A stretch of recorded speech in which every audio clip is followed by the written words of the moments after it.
Sawadee. Greetings to all the viewers watching live on DAZN in over 200 countries. Good evening from Bangkok.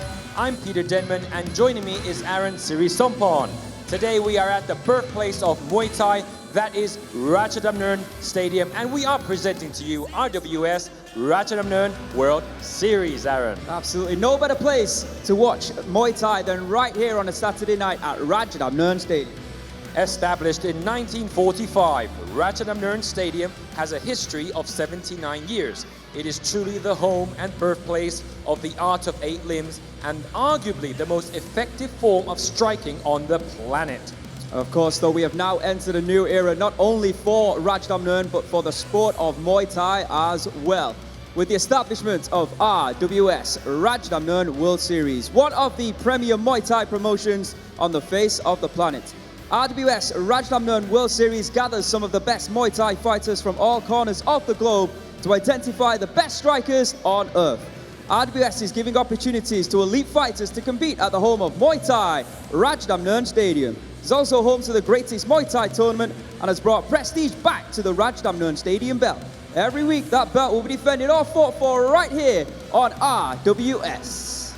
So, welcome ladies and gentlemen to the RWS Rajadamnern World Series. Today I'm very excited about the title bout. It is an interim Rajadamnern Stadium super lightweight title. So, let's not wait for it. Let's have a look at the fight card, Aaron. Absolutely. In the very first bout of the evening, Nongparnfah from Thailand will be taking on Devina Martin from Australia. And then in bout 2, the battle of the big boys, Matt Baker from the USA will be taking on Soufiane Lechhab from Morocco. And fighting out of Japan, Yuma versus Chaimongkol fighting out of Thailand. And the first bout of the main card, we have Diandra Martin versus Hongthong from Thailand. Next up, second bout of the main card, we've got 2 legends going head to head. Kumandoi from Thailand will be taking on Jomhod, also from Thailand. An intriguing bout in bout number 3. Samingdam, a former Omnoi Stadium champion, will be taking on one of the best Americans to ever lace up Muay Thai gloves, the Green Lotus, Jalill Barnes. And we have for the title fight, the interim Rajadamnern Stadium super lightweight title, Petchputhai taking on Moradokpetch. So, ladies and gentlemen, let's get the party started. Please give it up for Nongparnfah versus Devina Martin.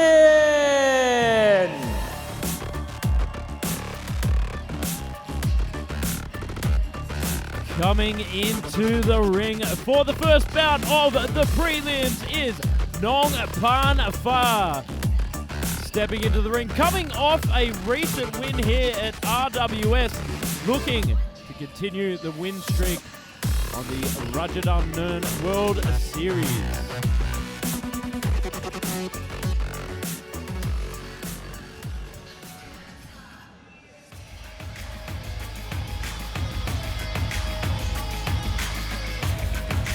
And coming into the ring now, fellow Australian, Devina Martin, the WBC Australian champion, household name from down under, making a return to RWS.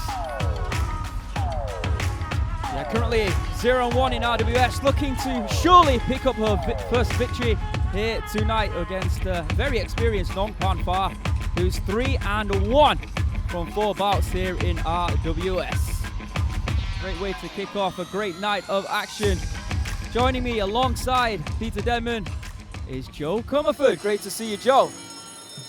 There you can see the tail of the tape for this one. Nongparnfah from Thailand, just 18 years of age, and she stands at 158 centimeters, weighing in at 107.6 pounds, just under the light flyweight limit. She has a reach of 160 centimeters, born in Chonburi in Thailand. She has a professional record of 63 victories, 15 losses, and 3 draws. And as I said, 4 fights here in RWS against some top talent, winning 3, losing just 1. In fact, she's faced, in my opinion, one of the best at 105 pounds. That was her only loss, Monkut. Apart from that, she has wins over Petchputhai, Nongpak Bung, and most recently, Tiedemann. So you might be hearing what Mr. Beer just explaining to the packed house here at Rajadamnern Stadium that this is the white crew done before every traditional Muay Thai bout. In honor of the fighters, masters, trainers, the gym or camp they fight out of, and each fighter can, if they want, put our own spin on the dance. Coming up next week, Hongthong returns to take on the British phenom known as Owen Gillis.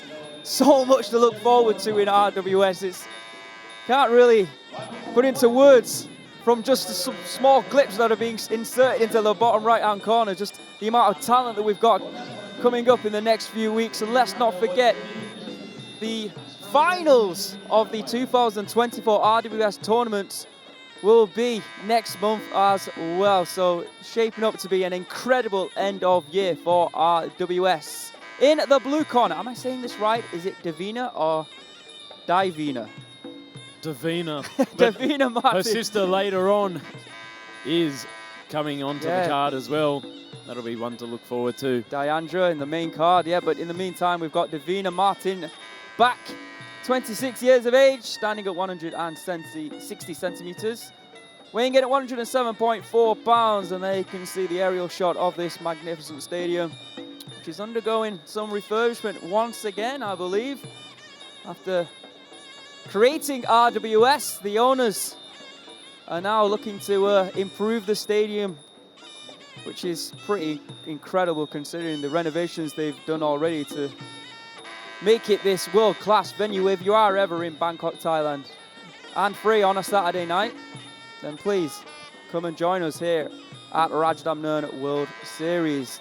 Devina, born in Canberra in Australia, 14 victories, 3 losses and 1 draw to her record. And she does have 1 fight here on RWS, previously losing to Zarina Islamova. And that was just a couple of months ago. So looking to get back into the winning column here tonight against Nongparnfah.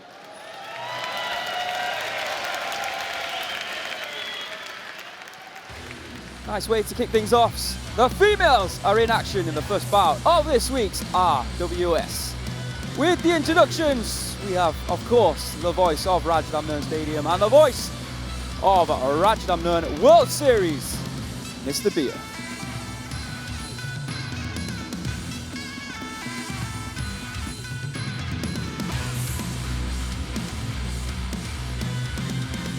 Swadikap! Greetings, ladies and gentlemen! My name is Beer, the voice of Rajadamnern, and I'm your ring announcer for this exciting evening. And welcome to RWS Rajadamnern World Series 2024. We are live on the world's first Muay Thai stadium. Rajadamnern Stadium, the birthplace of Muay Thai with 79 years of history. And watching live to over 200 countries around the world on DAZN. It's now time to start the first prelim of the evening. Ladies and gentlemen, are you ready?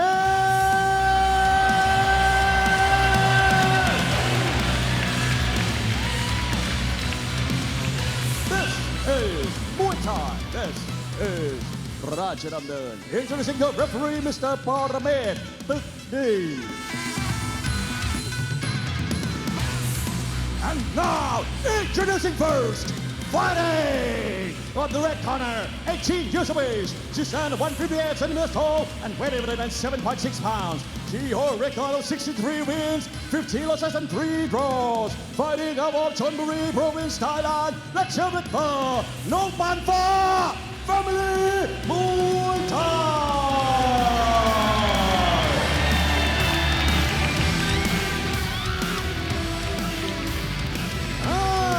Opponent fighting out the blue corner, 26 years of age. She's done 160 centimeters tall and weighing 7.4 pounds. She holds a record of 14 wins, 3 losses and 1 draw. Fighting out of Australia. Let's go it for the winner, Martin Strongheart.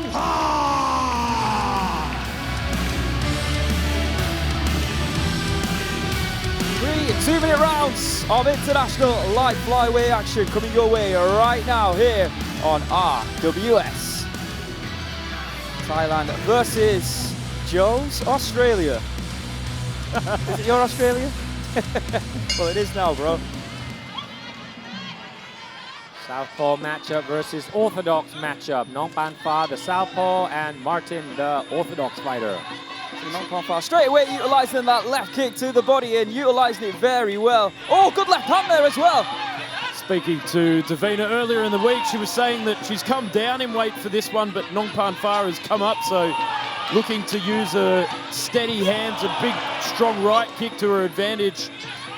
Oh, almost walked into that right-handed Nongparnfah. She's got to be wary there. Good start here from both these girls, actually. Usually they say the Southpaw killer is the right hand, but that also works in reverse. The Orthodox killer would also be the left hand. Back to the centre of the ring here at Rajadamnern Stadium.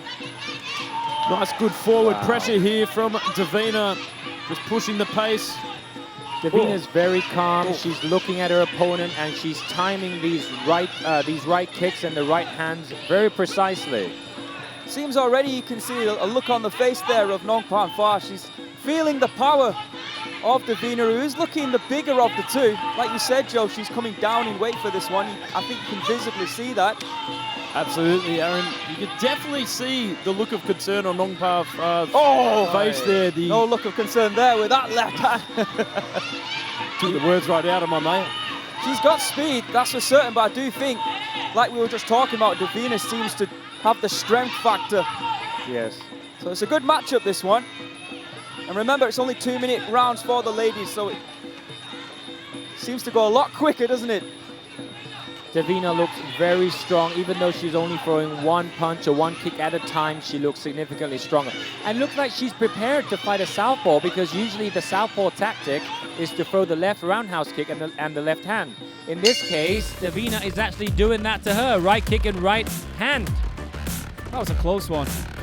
Seems to be a theme, doesn't it, here at Rajadamnern World Series, these fights. But like I said, a very close round, could go either way. Any thoughts? Devina, I think, might have nicked it with the selective power shots. What do you think, Joe? I would agree with you. I might have to be a little bit biased here and sing into my fellow Australian. Well, unbiasedly biased, but yeah, the single power shots, you definitely see the effective damage that it had on Nongparnfah there. It's an interesting round. Yeah, because I have to say that Nongparnfah, she started off well, but then I feel like Devina took control a little bit more. Let's find out how the judges have scored it. Ladies and gentlemen, in the first round, all three judges scoring on blue 10. A little bit of reminiscence in there in moments. The big power right hand to follow up with the right kick. I think I'm right in mentioning she also said that her sister is one of her heroes as well. We'll be fighting, of course, in our main card later on this evening. Let's see if the Martin sisters can get things off with a win here tonight on RWS. A great start. Better start from Nongparnfah in round 2. Yes, very busy. It looks like she really wants to win the round, but let's have a look. Beautiful kick to punch there from Martin. She's on her front foot now. Nongparnfah will have to see how Devina Martin will react fighting on her back foot. She was, and then all of a sudden she ate those big hands again and she started to slow down. You're right, Aaron. Big factor, those left and right hooks that are clipping Nongparnfah from Devina. Oh. There again, that right hand. That right hand. That's usually set up by the right roundhouse kick. Then she throws the right hand. Distracts Nongparnfah from blocking the punch. And here you go, right? Another right and a right kick. Great return there. Good left hand there. There you can see the strength within the clinch. But, you know, Nongparnfah has clearly listened to a corner who have said, we want more output from you. And if that's the case, then she's delivering here in round number 2 so and far. Again. Right kick and right hand. Right hand. Beautiful step up knee there from Nongparnfah. Continuing to push the output. Right, big left hand. Devina tries to counter with a 1-2, missing that time. Nongparnfah seems to be having a little bit more success with distance management right now. Devina struggling. Oh, another left hand. Left hand from Very Nongparnfah. fast with that strike. It's clearly because of the southpaw orthodox matchup. The rear hand will just land. It will just go right down the pipe. Nongparnfah coming into this round with more volume than a Subaru subwoofer here. Straight left hand to enter into the clinch. Big side control here from Nongparnfah. That was one for all you boy racers out there, Joe. Back to the center of the ring we go. Another close round, what do you think? Good right kick to the body to end the round there from Devina Martin. Nongparnfah did better than she did in the first round, I would have to say. I wouldn't be surprised if she nicked the round. I might even say that she perhaps could have edged it out in that last clinch exchange from side control. Very close. I'm not saying anything. I've learnt my lesson. Good left hand there, but yeah, that was pretty much a shot that was working for Nongparnfah throughout their entire round, that left hand. But like I said, Devina clearly possesses more power. Really was close, really. Two very talented females here. Let's find out how the judges have scored this one.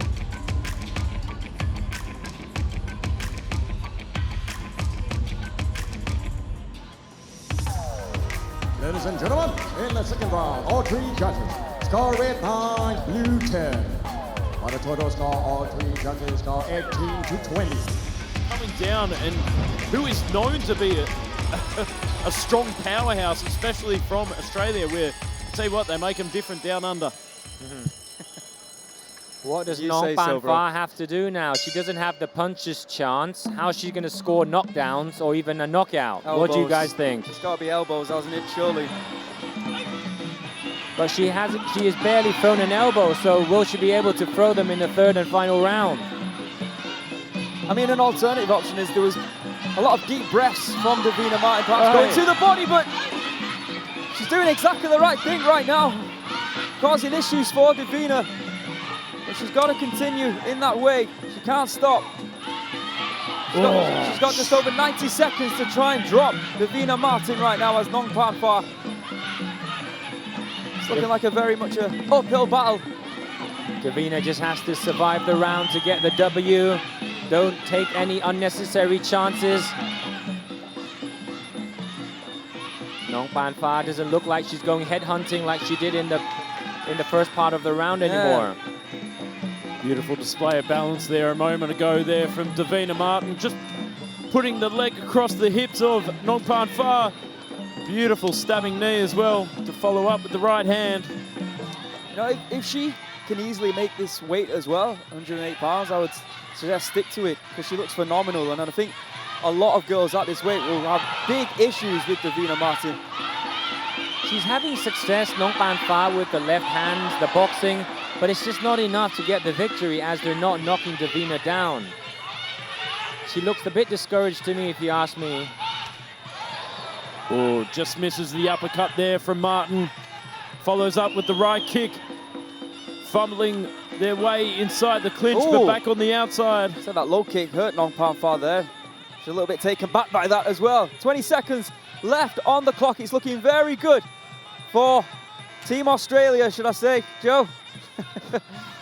Devina doing a great job here. Nongparnfah slow down. I think she's almost accepted her fate. There you have it. A win. A first win at Rajadamnern World Series for a very happy Devina Martin. She'll be walking back to her corner with some blood flowing from that nose, but who cares? She'll be getting a hand raised in the birthplace of Muay Thai, Rajadamnern Stadium. But you credit to Nongparnfah. She really made a good fight of that one, and she almost set the tempo for the fight early on in round number 1. There she is, Nongparnfah, looking for that elusive knockdown. It wasn't to be. Well, the power here tonight of Devina Martin, who, like I said, is going to be a big issue at this weight, at light flyweight. If she continues to compete at this weight, job well done for her and her team. Strongheart, strong victory to Devina Martin. We'll make this one official, and then it will be two of the biggest fighters we've had here on RWS. Stay with us. Ladies and gentlemen, of the 3 rounds of Muay Thai action, we go to the judges' scorecard. All 3 judges scored is about 30 to 27. Declaring your winner by way of unanimous decision. Blue corner, Devina Strongheart.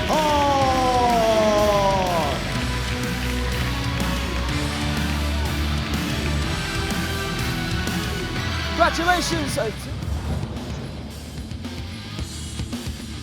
Ladies and gentlemen, introducing your American warrior fighting out of California, USA. Please welcome the Butcher, Matt Baker.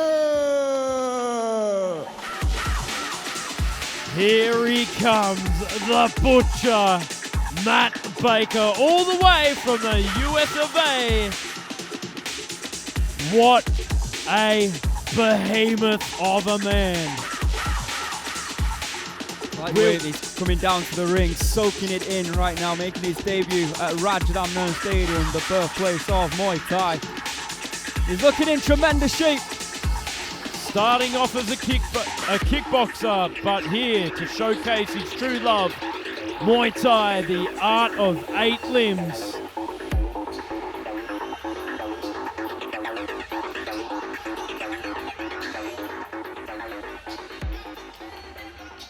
And introducing his opponent fighting out of Morocco. Please welcome Soufiane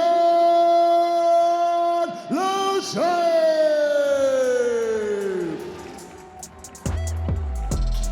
And here he comes, racing to the ring, Soufiane Lechhab. We had, I think, 4 or 5 fighters who unfortunately pulled out of this one. A late call-up for Soufiane, and he's happily obliged to take on a very tall opponent in the form of Matt Baker. Let's see how he does here tonight at Rajadamnern World Series. How you hating my vibes? Why you wasting my time? Getting hype on my line. Tell a man I don't want Matt feedback. Baker I just want relax. training alongside Nick and Nate Diaz. For all those MMA fans out there, repping the 209. Look at my life, I'm living alright. I'm nice, you know I'm alright. Huge opportunity for these two to make a name for themselves here tonight. No need for the telephone vibers. No need for the liars. Of course, Matt Baker also being trained by Jongsanan Fairtex.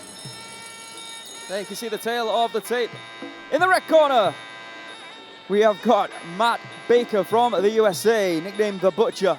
33 years of age, standing at 190 centimeters. He weighed in at 186.5 pounds and has a reach of 198 centimeters. He was born in California, USA. He has got 32 victories and 8 losses to his name. In the red corner, in the blue corner, Soufiane Lechhab from Morocco, 21 years of age, standing at 183 centimeters.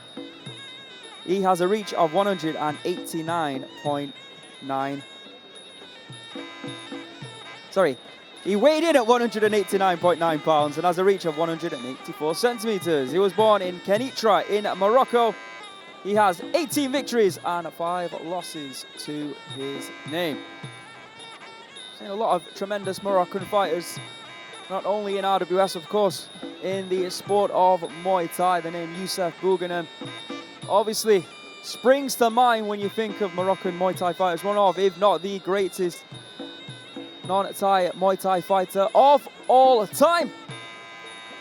Of course, a rich history in the sport of kickboxing as well. Main card here tonight. Speaking of rich histories, we've got 2 former Rajadamnern Stadium champions going head-to-head. Kumandoi will be taking on Jomhod, a fight that nobody really thought could ever happen, considering they have different promoters and different periods really in their careers. Well, here at RWS, we like to make the impossible possible, and Jomhod against Kumandoi will be going ahead later on tonight. In the meantime, we got a beautiful white crew here from Matt Baker, ranked number 1 in the US of A.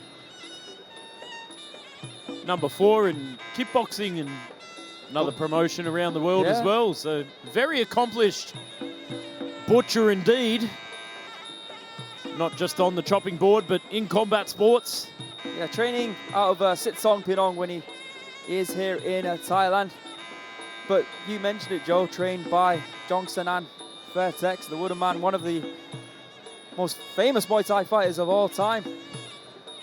If you don't know who that is, you should really go on YouTube and learn a little bit about him. But great to see Americans on the fight card. Not only have we got Matt Baker here tonight, but in the co-main, Jalill Barnes will be making his RWS debut, one of the best non-Thais in the 5-round stadium scene. Finally makes his debut in RWS here tonight. He'll be going up against Samingdam. Originally supposed to be against Desho, but unfortunately, Desho, some illness, I think, been struck down with. What a replacement. Former Omnoi Stadium champion Samingdam will be in action against Jalill Barnes later on this evening. Bit of bad luck for the Americans at the moment with all these pullouts. And, but it's the great thing that fighters stepping up to take on these big names like Matt Baker and Jalill Barnes. Big fan of Jalill, so very keen to watch him later on. Yeah, very much. I asked him previously, a few months ago, when are you going to come on RWS? He's like, he was actually saying, I'm really happy at the competing in the 5-round scene, and it's understandable. He's doing so well fighting for Kia Pet Promotions, or Sosamai maybe. Sosamai, yeah, New Power. So understandable, but like I said, selfishly, I'm very happy to see him compete here tonight and see how he'll do over the 3-round format. The height difference looks much more than just 7 centimeters, if you ask me, lads. How tall are you in centimeters? Roughly 190. Roughly 190, right. Second bout of the evening. Another international match. Yeah, that is a big height differential. That is not 7 centimeters. I feel like Soufiane's going to need a step ladder to just get the left hand up there. David versus Goliath. Second bout with the introductions once again. Mr. Beer.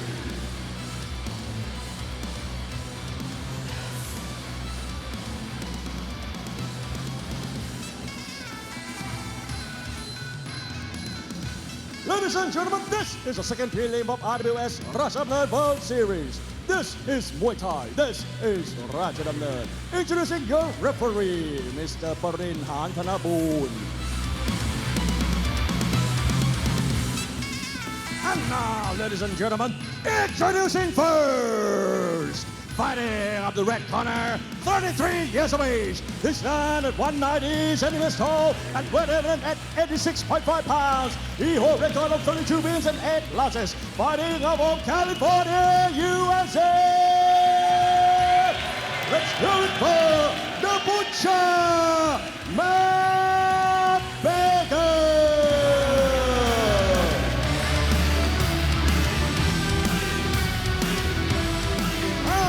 His opponent fighting out the blue corner, 21 years of age. This man 183 centimeters tall and weighing at 89.9 pounds. He holds a record of 18 wins and 5 losses. Fighting out of Morocco.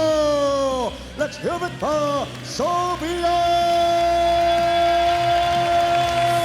Lechhab.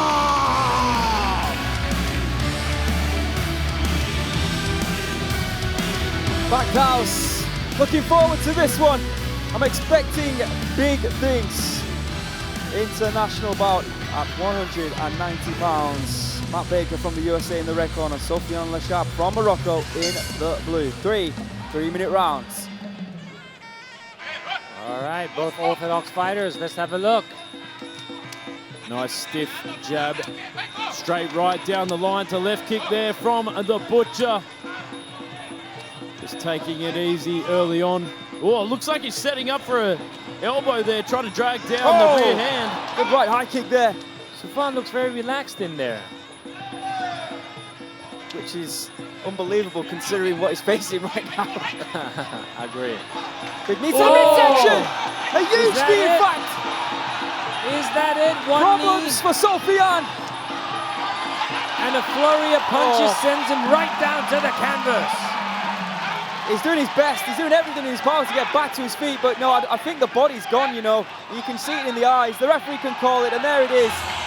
And he was wincing. No, he seems unhappy with the call, but I think it was the beginning of the end, to be honest. Nothing to apologise for at all. He did exactly what you had to do, Mr. Baker. Soufiane felt as if it was an early stoppage, but to be fair, he was not throwing back, and the referee just wanted to look out for him. You know, part of the game, if you want to continue, is you've got to hide the fact that you're in agony. And he didn't. He looked like he was absolute pain after that knee to the body, and he looked like he didn't want it anymore. So I understand where the referee is coming from, and to be honest, I think he saved him from more pain. So let's have a look. It was the stepping right knee, wasn't it? There, bang. That's the right knee that got him. Right through the midsection there. And the body was open for attack. Just folded him in half like a deck chair. Just overpowering. Butchered him up. Butcher by name, butcher by nature. Matt Baker getting it done here in round number 1. A successful debut on Rajadamnern World Series. Congratulations to him and his team. We'll make this one official, then we're moving on to our third and final prelim of the evening here on RWS.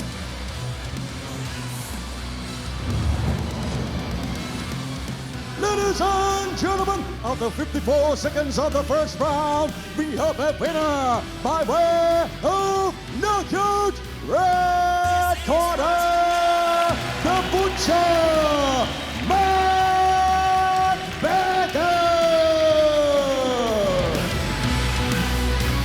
Job well done from Matt Baker here on RWS. Ladies and gentlemen, introducing your Japanese warrior. Please welcome Yuma Rompo Gym.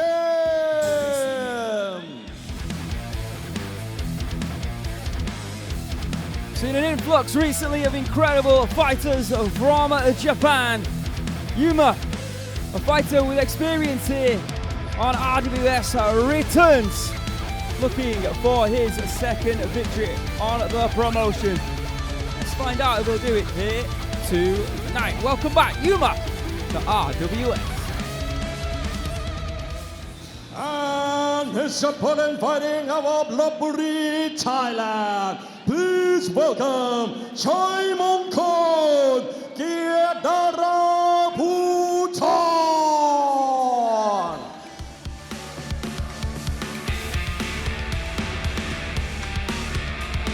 Hometown hero Chaimongkol with some pressure on his young shoulders here tonight. Coming to the ring. The first Thai male fighter of the evening, certainly not the last. Let's see how he performs as he makes his debut on Rajadamnern World Series. Welcome, Chaimongkol.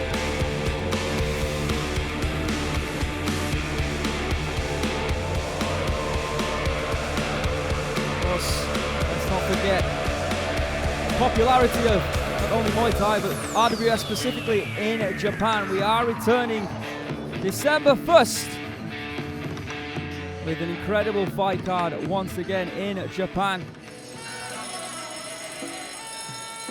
Introducing the third and final prelim of the evening at super flyweight. In the red corner, Yuma from Japan. 16 years of age, standing at 173 centimeters, weighing in at 114.3 pounds. He has a reach of 170 centimeters, born in Okayama in Japan. 8 wins and 3 losses on his professional record, and he's 1-1 here in RWS. Last time that he competed on this promotion, he actually suffered a loss back in April to Lechhab. However, back in 23, he got a victory over Senseb with a knockout. In the blue corner, Chaimongkol from Thailand, 20 years of age. He stands at 172 centimeters, so a similar height. He weighed in actually over the limit, 116.2 pounds, although he was a replacement fighter. In fact, both these fighters were replacements. He has a reach of 172.5 pounds, born in Lopburi in Thailand. 36 professional bouts to his name, 30 victories, good record, 5 losses and 1 draw. First time that I've seen Chaimongkol here on RWS, so I'm intrigued to see how he's going to perform. Yuma performed twice before, so he might be used to this, more so than at Chaimongkol. It's always interesting to see these 5-round stadium fights with all the success that they've had. Once they come here at Rajadamnern, specifically under the bright lights, under 3-round conditions, it can change things. Petchputhai versus Moradokpetch will be the main event this evening for the interim super lightweight Rajadamnern Stadium title. Some big names here tonight, once again on RWS. A great fight card, a great main card, which is, of course, will be coming up next. In the meantime, the final prelim. Yuma from Japan, just 16 years of age, taking on Chaimongkol from Thailand. With the introductions for the third and final prelim, once again the return of Mr. Beer.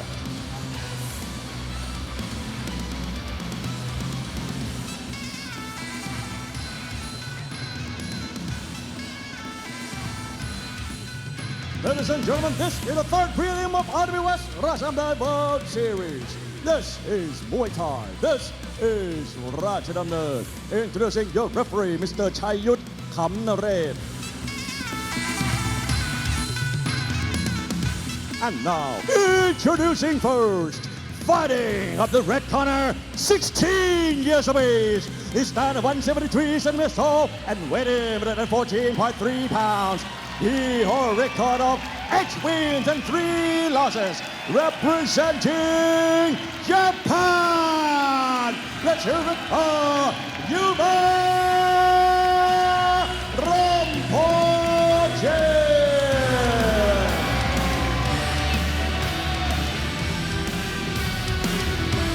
And this is the first fighting out of the blue corner. 20 years of age. He stands at 172 centimeters tall and weighs 116.2 pounds. He holds a record of 30 wins, 5 losses and 1 draw. Representing Lopburi Province, Thailand, let's have it for Chaimongkol, Kiatdaraphutorn.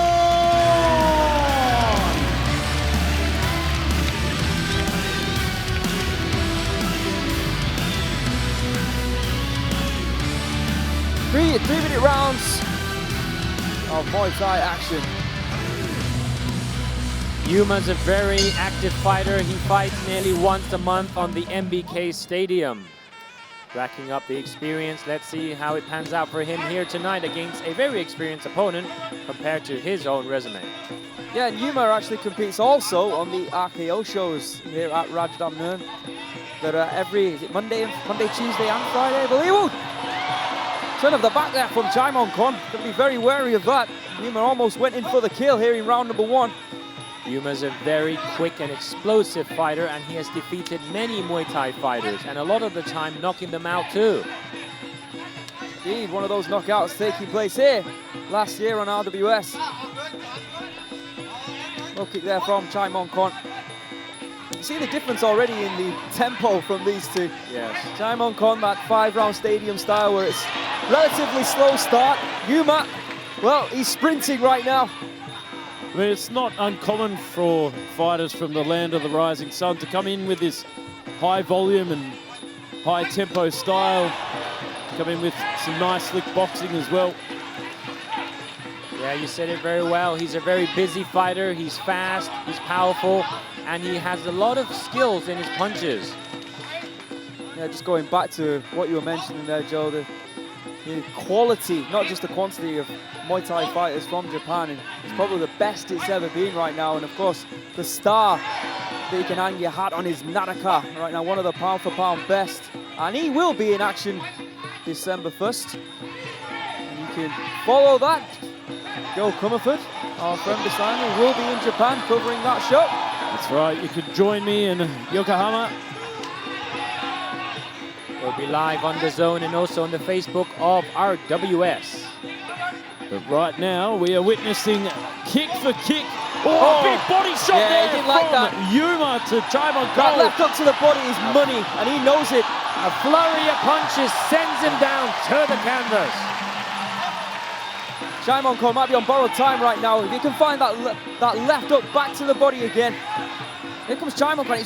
I think he's figured out this 3-round thing here, Joe, and he's starting to attack with more venom behind his shots. Good. There, moving out of the way. That was nicely done there from Chaimongkol. Digging in that right hand. That might have been an illegal sweep, but there's that left shot to the body again. Good knee. Goes to the body again. Yeah, and again. Goes up top. Ducks a big overhead. Right. Left hook, right hand there. Another left, and a right. And Swinging for the fences. Problems. oh my God. Down below, up top. Oh! And he sends him to the canvas. That must have been a 10, 11 or 12 punch flurry we just witnessed there from Mr. Yuma, should I say Master Yuma at just 16 years of age. And a very entertaining round number 1. I've got a feeling, just a sneaky feeling, that Yuma might have taken that one. Throwing everything but the kitchen sink in that round. Swinging for the fences. Oh my Lord. Not just swinging though, incredibly accurate with those shots was Yuma. Saved by the bell. Indeed, Mr. Denman. Let's have a look at the highlights. Yeah, this is all we want to see. You can see that Chaimongkol was doing everything to move out of the way. There's the 1-2, 1-2, and again, and again. He likes to start it with a body shot, then he goes up to the head, Aaron. Indeed, and we've seen that many a time on RWS. It just drops the guard momentarily so you can start sneaking those shots through.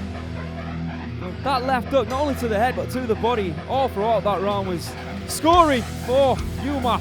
Well, that body shot really was the igniter of these punch combinations here. Oh, just all levels. I'm trying to see if there was one big shot that actually caught him to make him go down. I think it was just the momentum. It could have been the accumulation of punches rather than a one-punch knockdown. Ladies and gentlemen, in the first round, all 3 judges for red 10, blue 8. Let's see what he can do differently. He was looking for one big elbow shot, wasn't he, in that round, to try and counter these incredible punches from Yuma. Let's see if he finds it, because if he does, that could be it, you know. Oh, solid right hand to start things off. And again. And he's just really Good low going kick. to town on that chin of Chaimongkol. Wow. And you're oh dear. Almost with that elbow.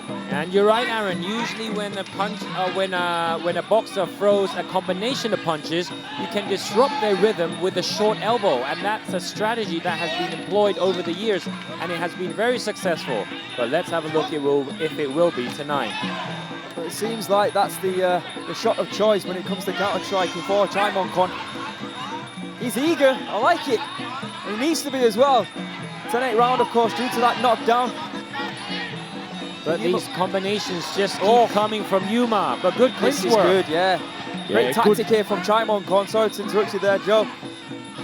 Digging the knees into the body. A great strategy to employ against such a heavy puncher here.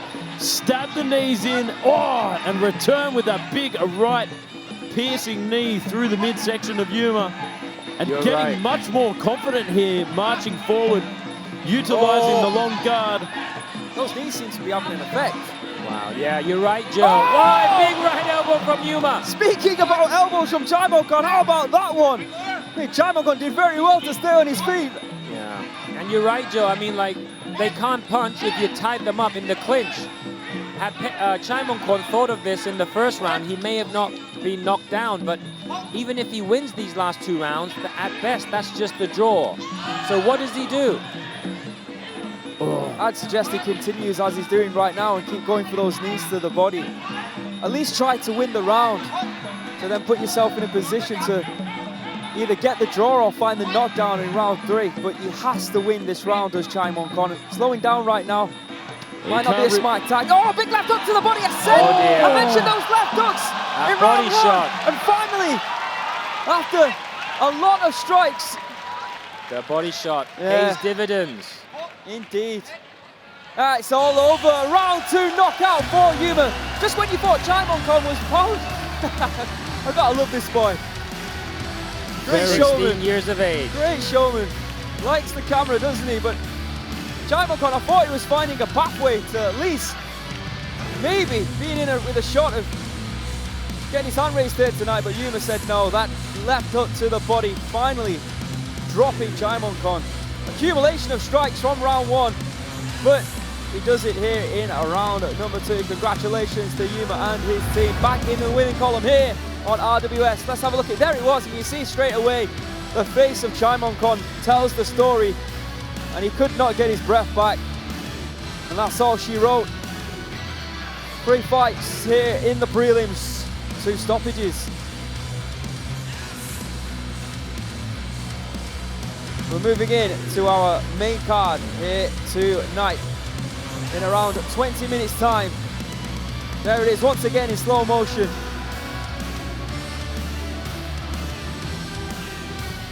Congratulations goes to Yuma. Tell you what, Japan taking over the sport of Muay Thai.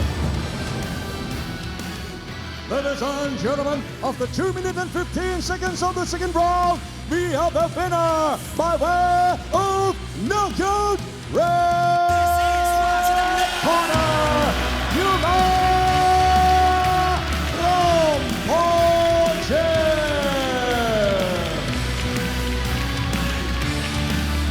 Join us at It is time to experience the heart and soul of Muay Thai with the amazing sound of Rajadamnern, Klong Orchestra.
Ladies and gentlemen, make some noise for Rajadamnern Klong Orchestra.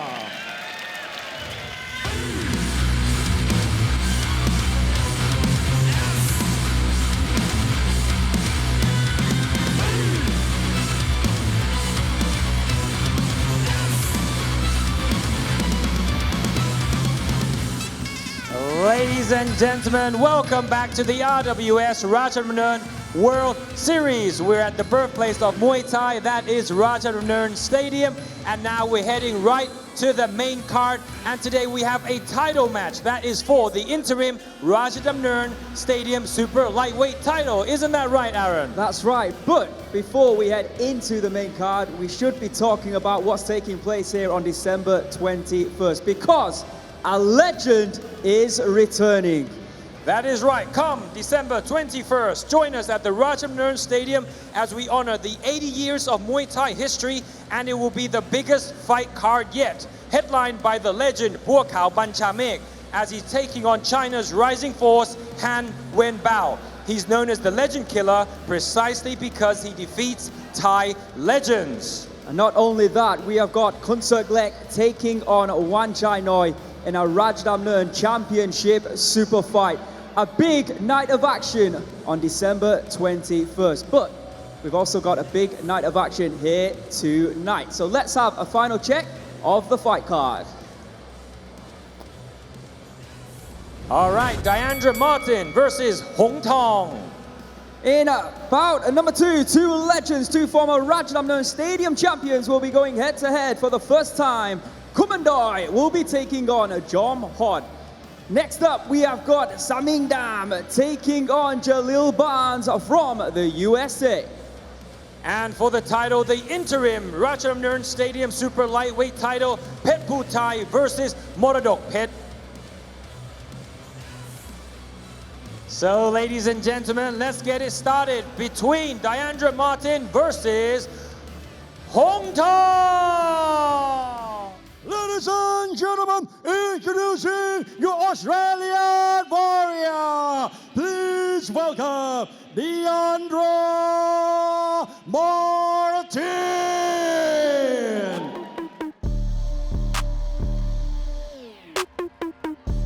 Coming back again to RWS is Diandra Martin, the older sister of Devina, who got a win earlier on the prelims.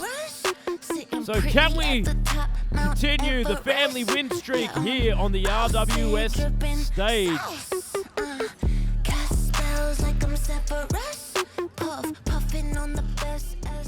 And the opponent fighting out of Uttaradit, Thailand. Please welcome Hongthong Chor Prasertgym.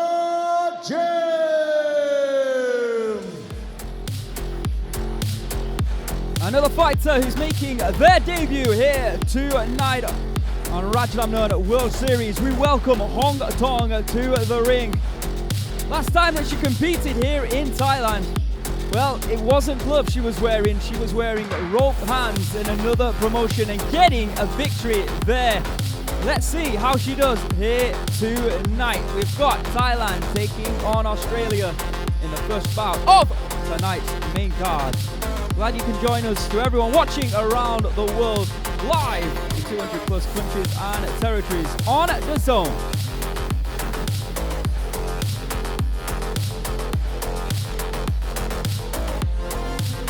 Diandra, of course, has previously competed here on RWS, getting a victory as well against Ariel Maguire back in June.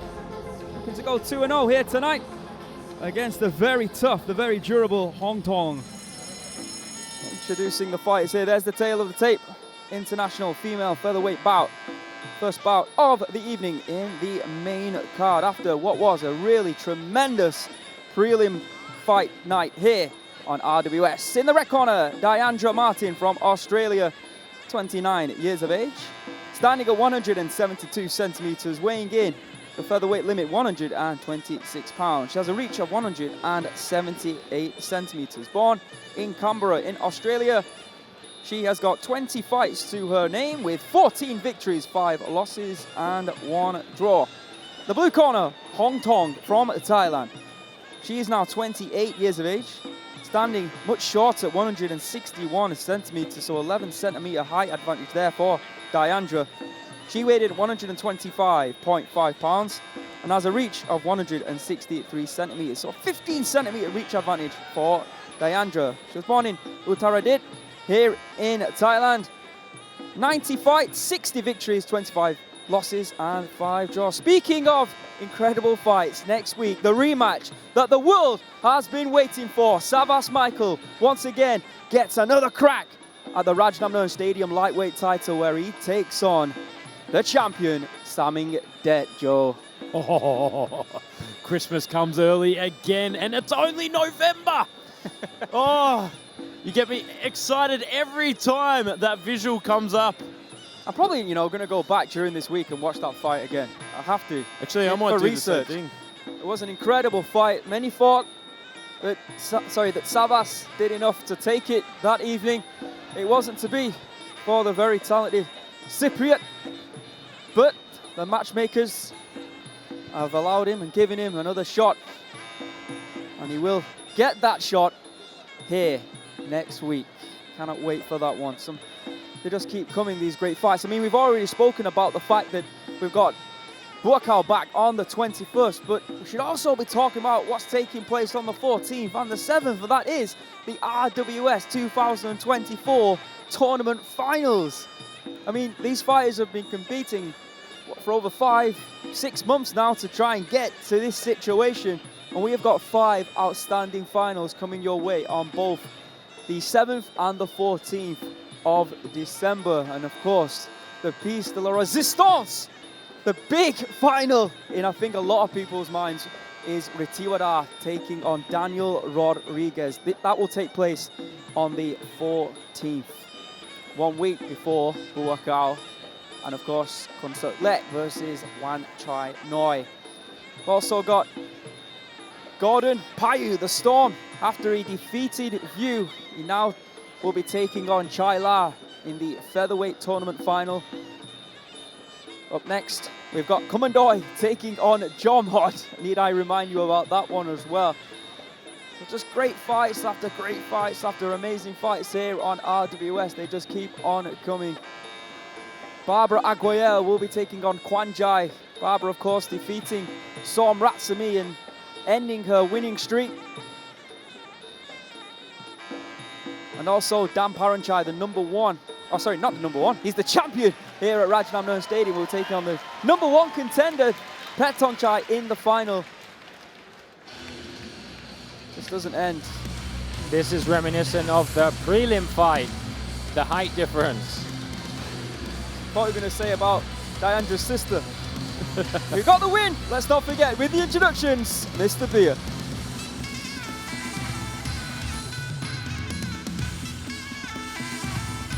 Ladies and gentlemen, we are now entering the main cards. Today we have 4 bouts on the main card featuring the main event of the evening, the interim Rajadamnern Stadium Super Lightweight title. And now it is time to start the first main card of the evening. Ladies and gentlemen, we are live from the birthplace of Muay Thai to over 200 countries around the world. This is Muay Thai. And this is Rajadamnern.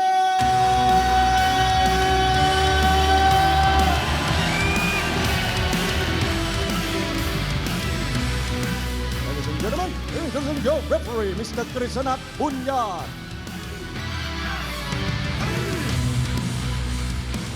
And now, introducing first, fighting from the red corner, 29 years of age. She stands 172 centimeters tall and weighs 126 pounds. She holds a record of 14 wins, 5 losses, and 1 draw. Fighting above Australia, let's have it for Diandra.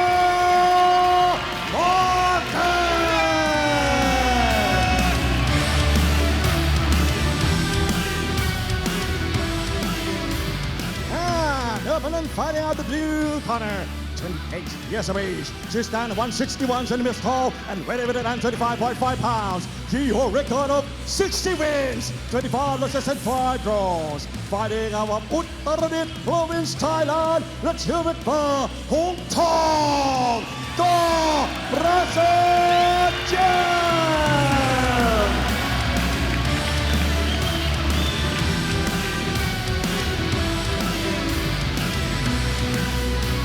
Is it going to be 2-0 for the Martin sisters? Let's find out. 3 2-minute rounds. Diandra Martin looking ripped, looking very strong. But let's see.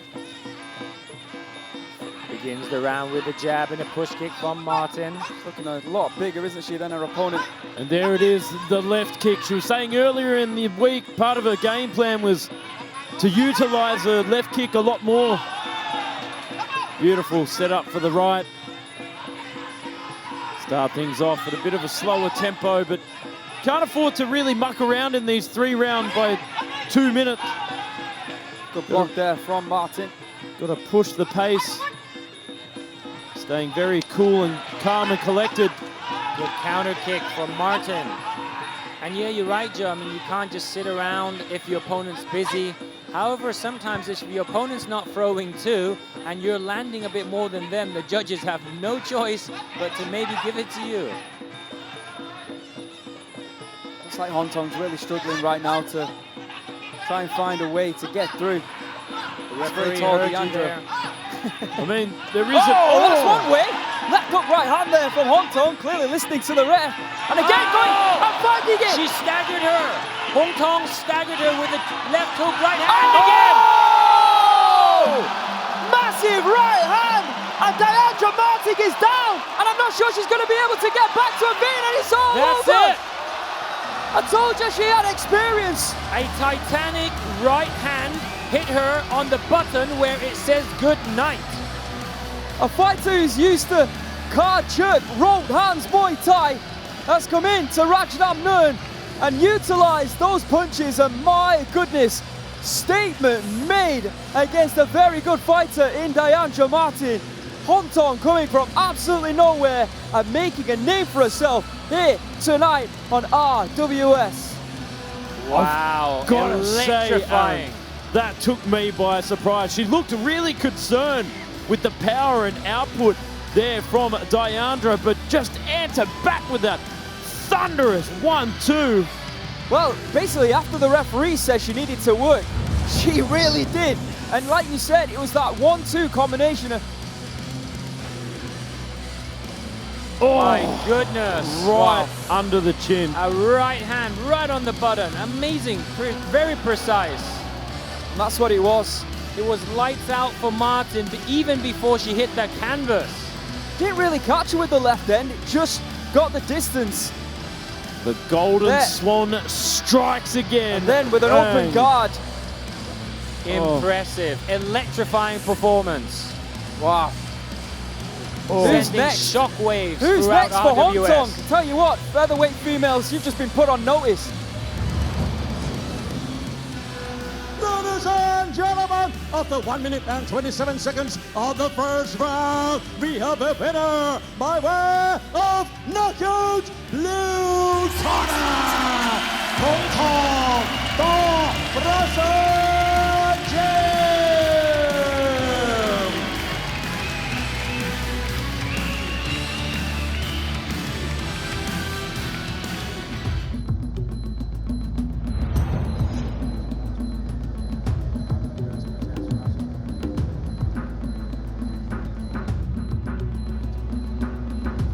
Ladies and gentlemen, before we go to the super fight of the night, come 21st of December, we have RWS presents Rajadamnern 80, as we have Khunsueklek taking on Wanchainoi. Wanchainoi took 4 years off to pursue his interest in music, but that was cut short as he had to serve as a soldier. But now he's back and he wants to be #1, and he has called out Khunsueklek, Aaron. Yeah, absolutely. These are two of the pound for pound best in the world. Like you said, Wanchainoi, he wants this fight. Khunsueklek is considered one of the best, if not the best pound for pound fighter in the world right now, and Wanchainoi has called him out. In fact, they've not just called him out, and they're not just preparing for December 21st by being in the gym. They're somewhere else. Am I right? That's right, ladies and gentlemen. We have a special surprise for you, as they're right here at the birthplace of Muay Thai, Rajadamnern Stadium. This is the championship face-off.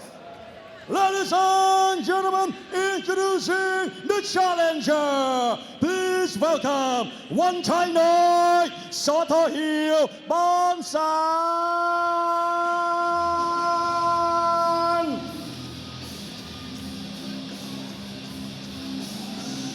After 4 years away from the sport, he is back. He's the former Illuminated Stadium champion, the former Upcomer of the Year, and the current Channel 7 Stadium champion. Wanchainoi called out for this fight, and now for the first time, he will be face to face with Khunsueklek.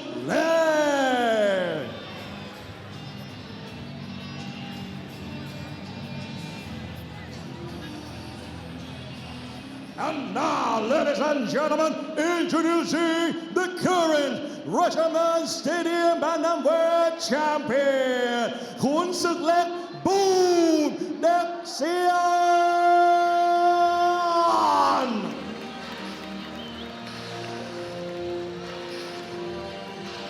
He is a little warlord, Khunsueklek Boom Devina. He is the face of a new generation. At just 18 years of age, this young champion is one of the hottest fighters in sports right now. He welcomes all challengers. On the 21st, he answered the long-awaited call of Wanchainoi. Ladies and gentlemen, make some noise, your champion, Khunsueklek Boom Devina.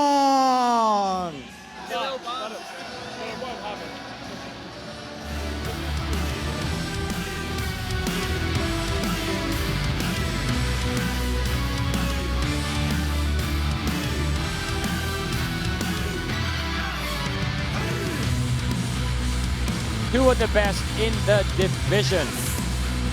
Wanchainoi has taken a 4-year break from fighting to pursue his passion in music, but that was cut short as he was called to serve as a soldier. But now he's back and he has called out Khunsueklek because he knows to be the best of the division, you have to beat the best. So will Khunsueklek be able to beat him and solidify his position as the best of the division? And indeed one of the pound for pound best in the world. It's all on the line on December 21st.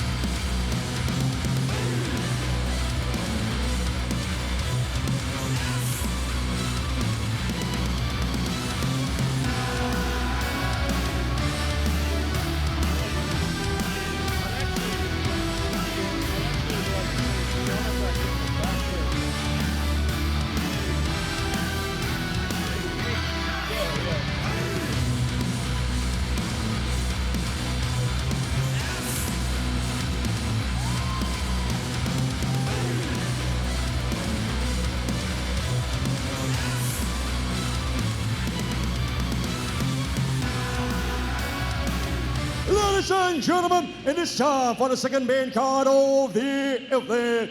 Introducing the former Rajadamnern Stadium Super Flyweight champion and the former Rajadamnern Stadium Bantamweight champion, representing Chiang Mai, Thailand. Please welcome Kumandoi, Petchyindee Academy.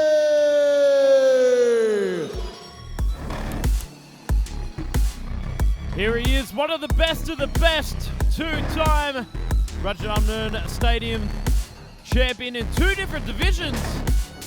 Absolute powerhouse of the game.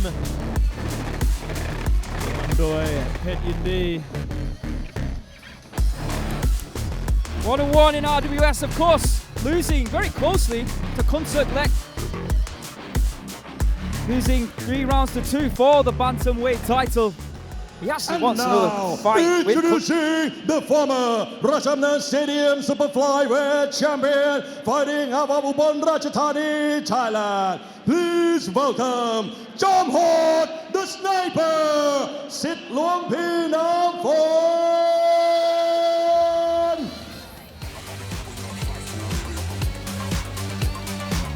And here is Jomhod, another legendary fighter who wanted this fight. It was on social media where he called out Kumandoi and he said, let's see who is the best of the best out of the 2 fighters who have been representing their promoters and their promotions incredibly for a long, long time. And without RWS, this fight wouldn't be taking place. But here we are at 112 pounds, believe it or not. The smallest that these 2 fighters have weighed in a long, long time.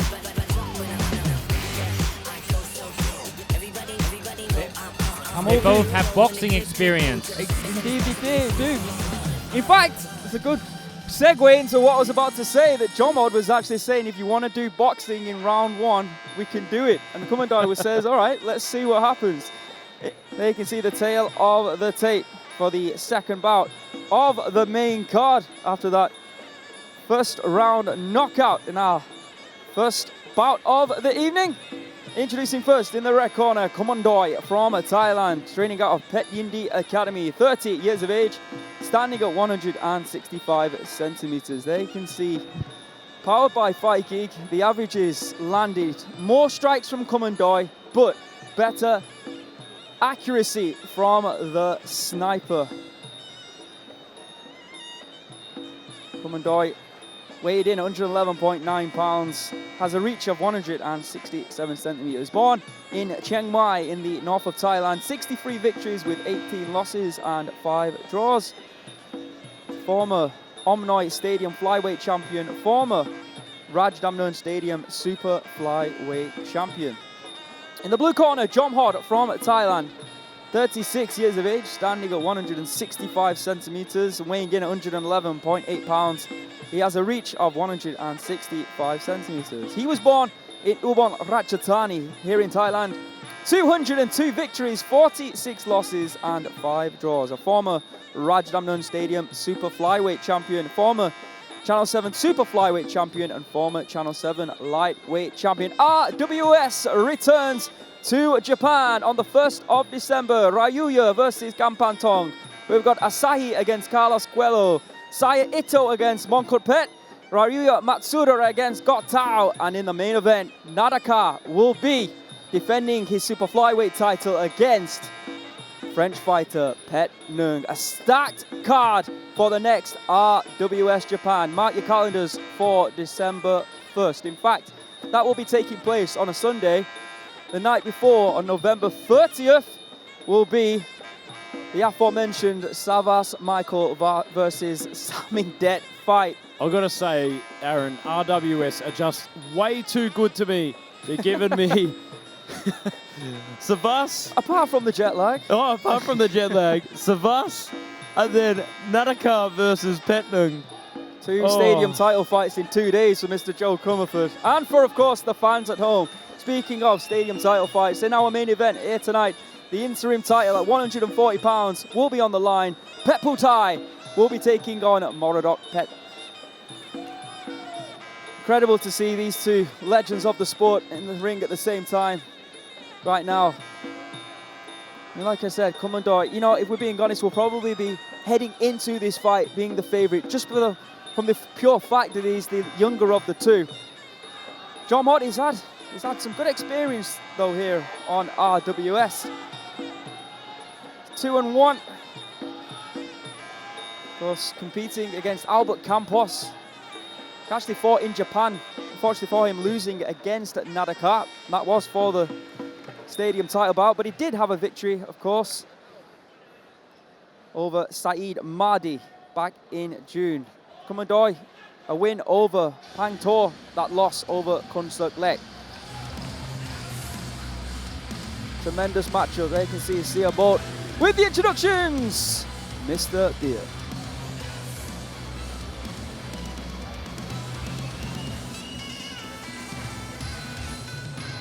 Ladies and gentlemen, this is the second main card of RWS Rajadamnern Bout Series. This is Muay Thai. This is Rajadamnern. This bout is brought to you by Pumpkin and Train Rubicans. And introducing your referee, Mr. Paitun Kopklang. And now, introducing first, fighting of the red corner, 30 years of age. He's done 165 centimeters tall and weighed in at 11.9 pounds. He holds a record of 63 wins, 18 losses and 5 draws. He's a former Omnoi Stadium flyweight champion and a former Rajadamnern Stadium super flyweight champion and a former Rajadamnern Stadium bantamweight champion. Representing Chiang Mai province, Thailand, Lechhab, Kumandoi, Petchyindee Academy.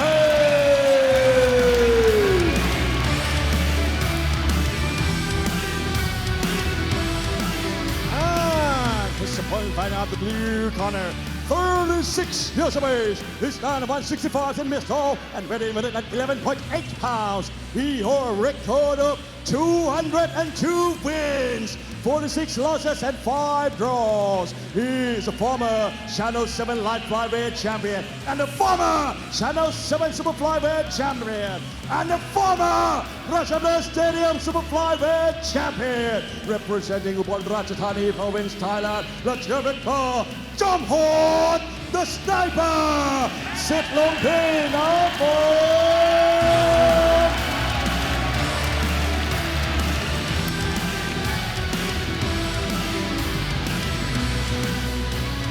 A match made in heaven for all pure Muay Thai fans out there watching around the world.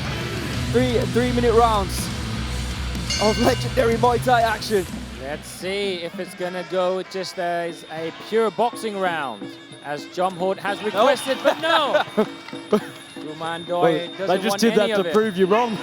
Oh, solid left kick. Oh.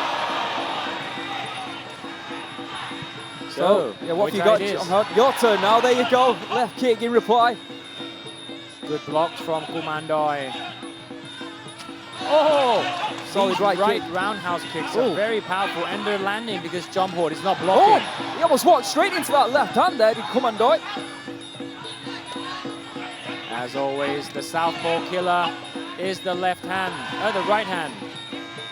See there from the Sniper. Big jumping right kick there from Kumandoi to pick up the tempo. Oh, straight up onto the arms of the living legend, Jomhod, that answers back but blocked there by Kumandoi. Cross block as well. No, he's playing out as we thought he would be. We can see more output for Kumandoi, but right now, Jomhod, being the sniper that we know he is doing well. Yeah, I mean, usually Kumandoi is more active. He's busier of the two. Oh! And Jomhod is more of the precision puncher. However, Kumandoi looks more precise today because he's landing his kicks, but Jomhod is missing. You can see when Kumandoi kicks, there's nothing but bad intentions behind them. He really does like that jumping switch kick, does Kumandoi. A lot of power behind the hips of Kumandoi. Kumandoi is in an anticipatory state to block those left roundhouse kicks from Jomhod. Oh, straight up onto the chin, triples it up, follows up with the big left hand there from Jomhod. And again with that left hand. Jomhod's not blocking the right roundhouse kick. He's throwing a left hand right away. So maybe he's thinking, if he can't block it, he might as well just fire back right away. You know what though, right now, what I think we're seeing is Kumandoi, he's using his brains over brawns. Whereas Kumandoi, I think he's just throwing to try and hurt Jomhod. Oh, steps through with the big left knee. Answers again. Good bicep control and breakdown there by Jomhod. Just to shut down the powerful knees of Kumandoi. Oh, left kick for left kick that time. There's a nice right in reply though from Kumandoi. Does seem like that, Aaron, just intellect versus power at the moment. Interesting to see how the judges have scored this one. Because I think both have had their good moments in this round. Oh, was that an elbow strike though? Even though that Jomhod missed that kick, I think he found an elbow. Yeah, it could have been a left hook or an elbow or something. I'll be interested to see that in the replay, but whatever it was, I feel like it did actually clip Kumandoi. Hopefully we'll see it on the replays, but a very intriguing chess matchup we've got here in round number 1. Let's have a look at these highlights. I think Kumandoi may have won the round due to the left roundhouse kicks that kept landing. Look at that jumping switch kick there, off balancing Jomhod. Flurry of kicks, then that left hand did score.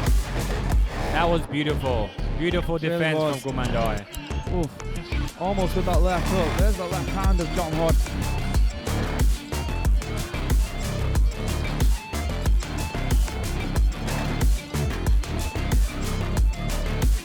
Ladies and gentlemen, in the first round, all 3 judges are red 10, blue 9. Jomhod usually is very successful with the left roundhouse kick and the left hand, but it's not landing today, so good job to Kumandoi for taking away the strength of Jomhod. But let's have a look. He's a legend for a reason. Straight out of the gate. Oh, right hook there.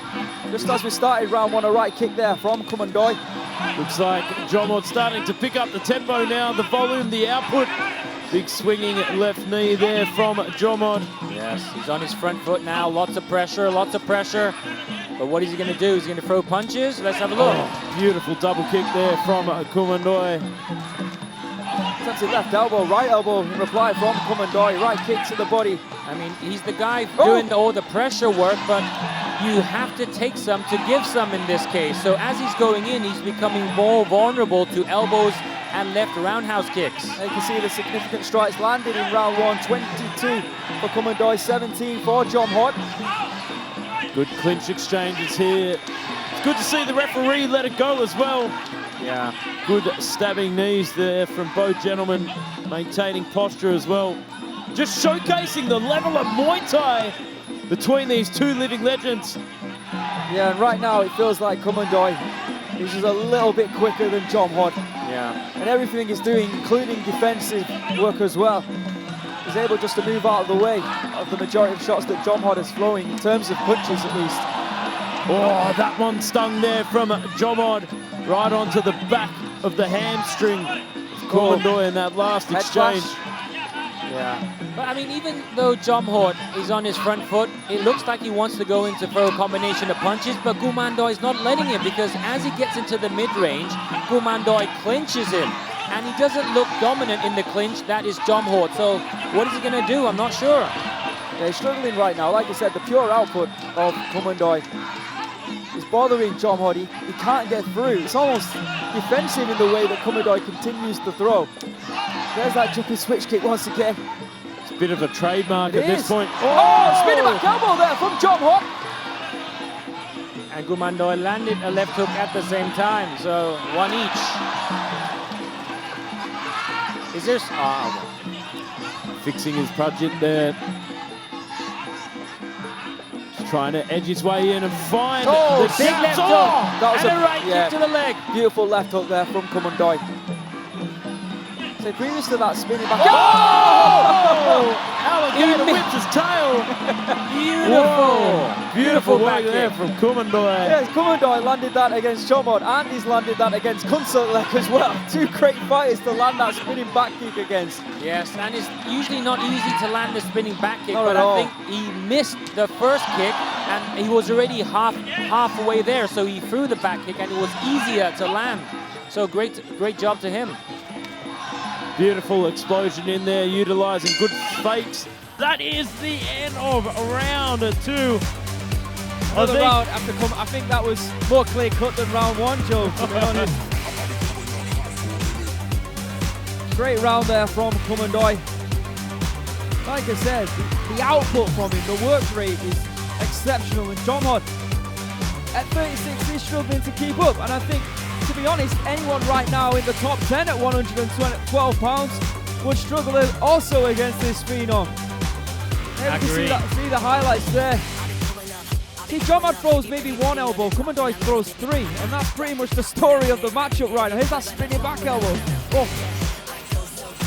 Very close, you know, having big impact that, but there's the spinning back kick. Beautiful, right on the ear of Jomhod. And you're right, Aaron.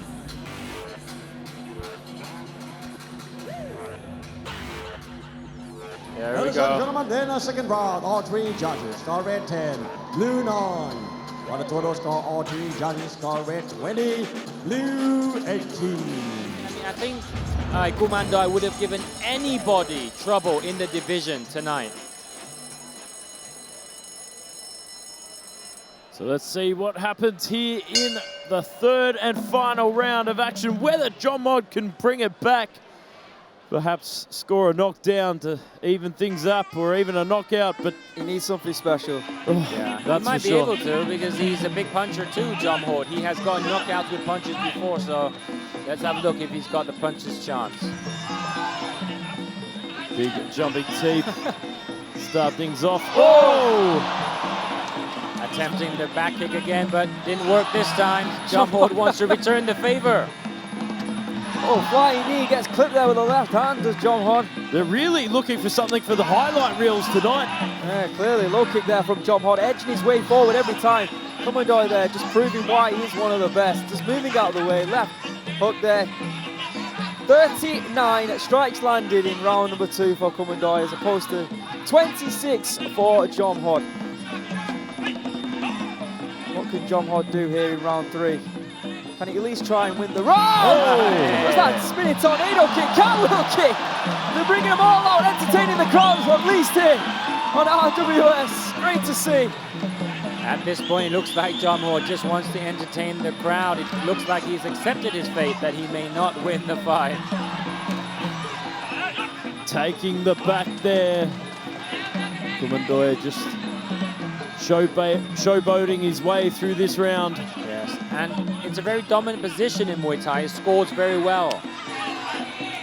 Good roundhouse kick from Kumandoi. Lateral movement, outclassing the veteran, the legend, Jomhod.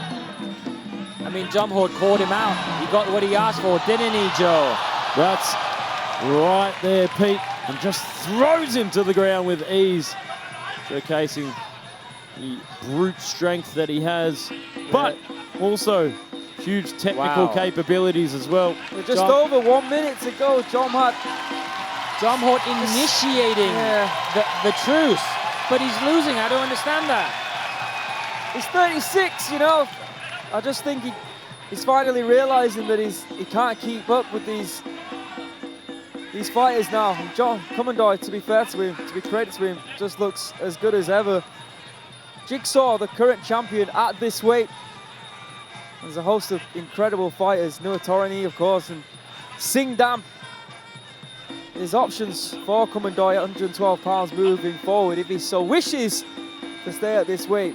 He has, though, said pretty publicly that he would like another crack at Khunsueklek somewhere down the line. He gave him a great fight. A fight many thought that Khunsueklek would steamroll Kumandoi. Wasn't the case at all. Right. It was a 3-2 in terms of rounds to Khunsueklek.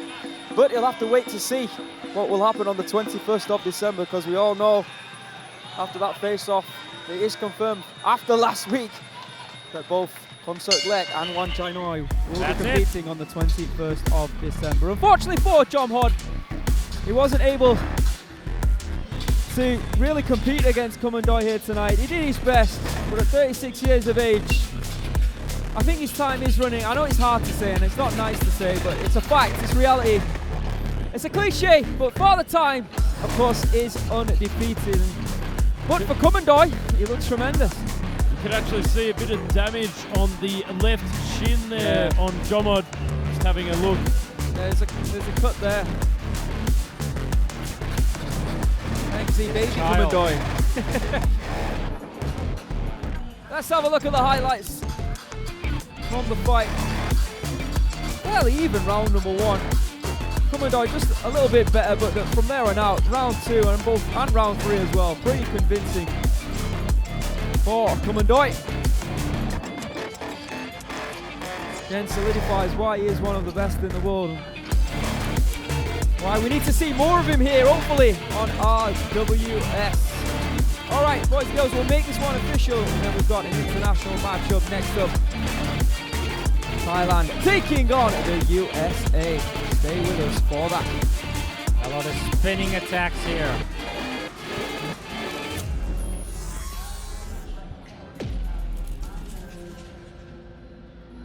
Ladies and gentlemen, after 3 rounds of Muay Thai action, we go to the judges' scorecard. All 3 judges. Score is about 30-27. Declaring winner by way of unanimous decision. Red corner, Kumandoi, Petchyindee Academy.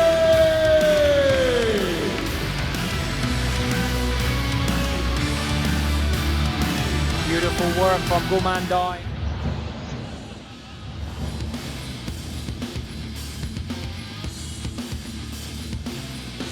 Ladies and gentlemen, introducing your Thai warrior, fighting out of Nongparnfah, Thailand. Please welcome Samingdam, Chor Ajalaboon.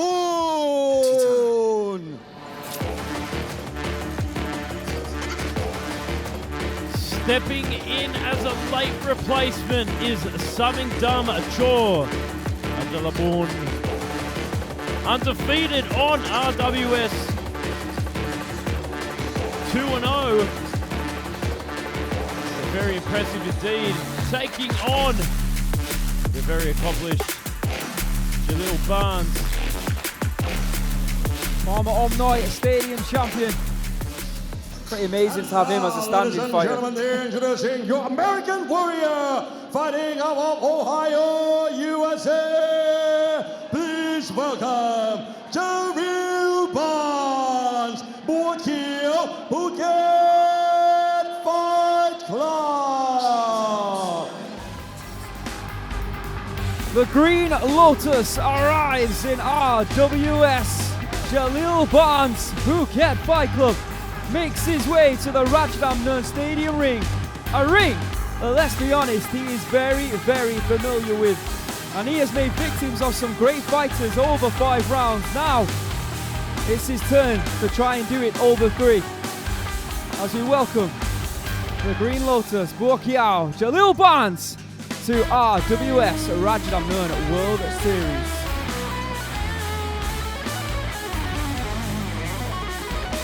He was scheduled to take on their show. Unfortunately, like I said, their show got sick just after the wings. For whatever reason, wasn't able to make it. We made the call.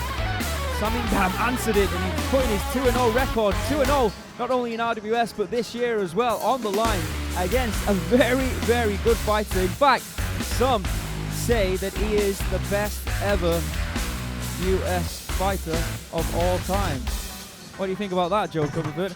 Not my words, but some people have been saying it.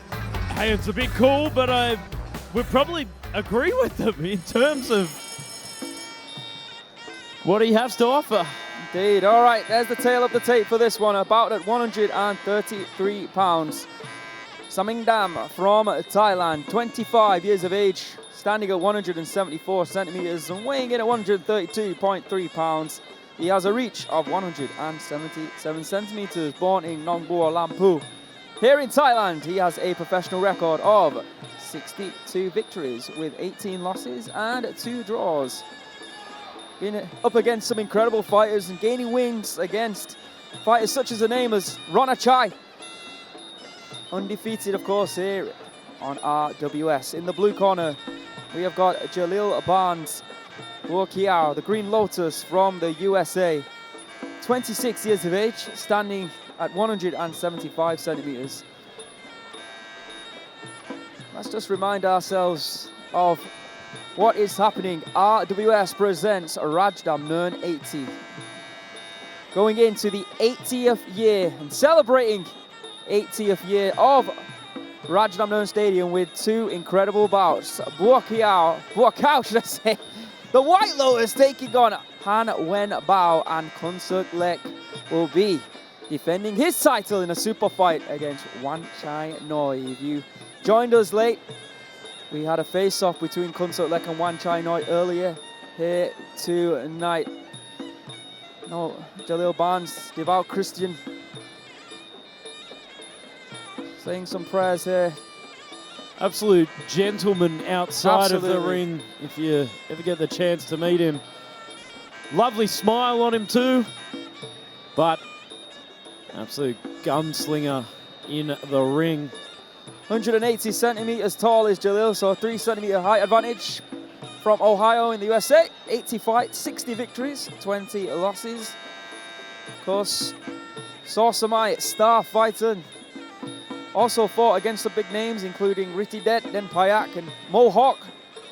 Another reminder there. Next up, Petchputhai against Moradokpetch for the interim Rajadamnern Stadium super lightweight title. So it's a bit of a battle of the star promotions here.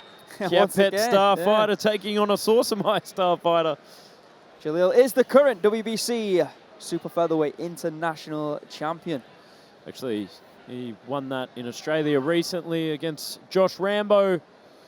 Very formidable fighter himself, but here we are, ready for action.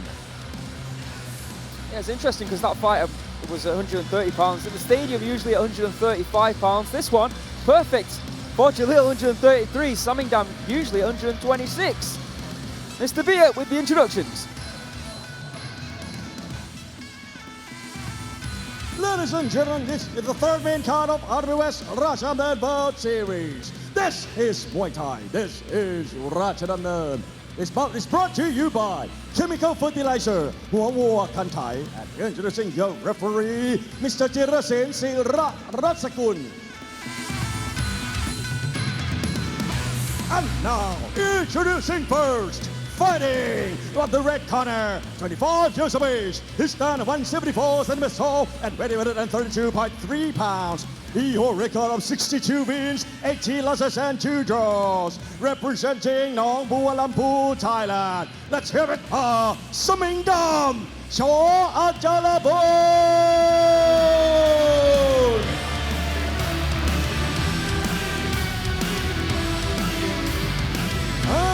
His opponent fighting on the blue corner, 26 years of age. He's done 175 centimeters tall and weighing 132.5 pounds. He holds a record of 51 wins, 8 losses and 2 draws. He is the BBC Muay Thai Super Featherweight International Champion, fighting out of Ohio, USA.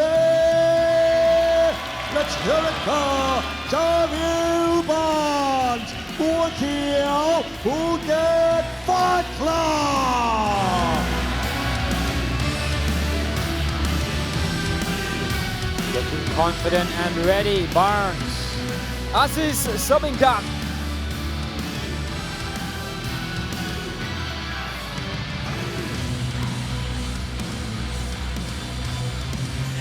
Three-minute rounds at 133 pounds.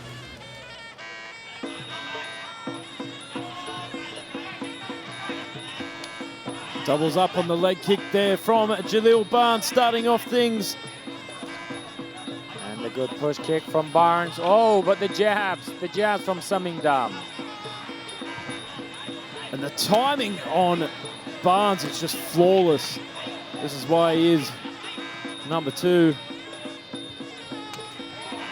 Lean back there from Barnes.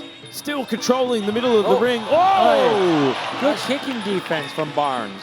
Good right hand though from Samingdam that did sneak through before Jalill just evaded that kick.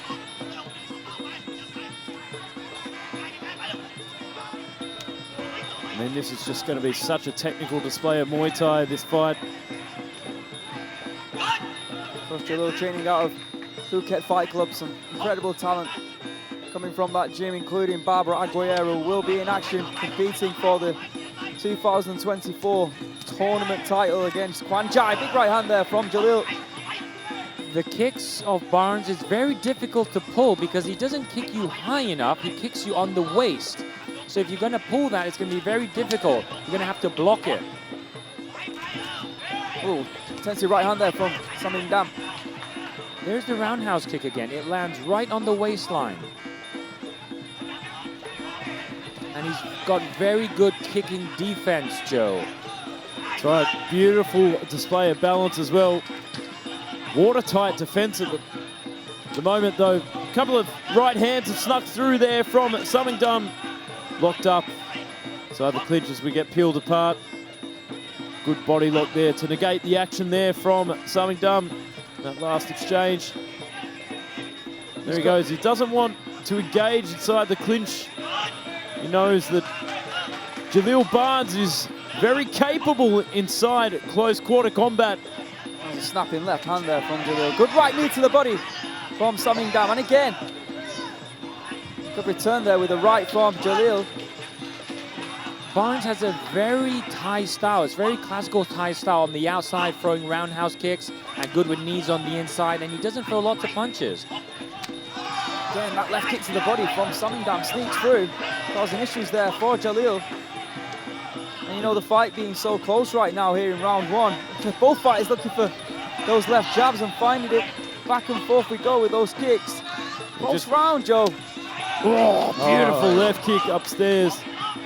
Straight through the midsection.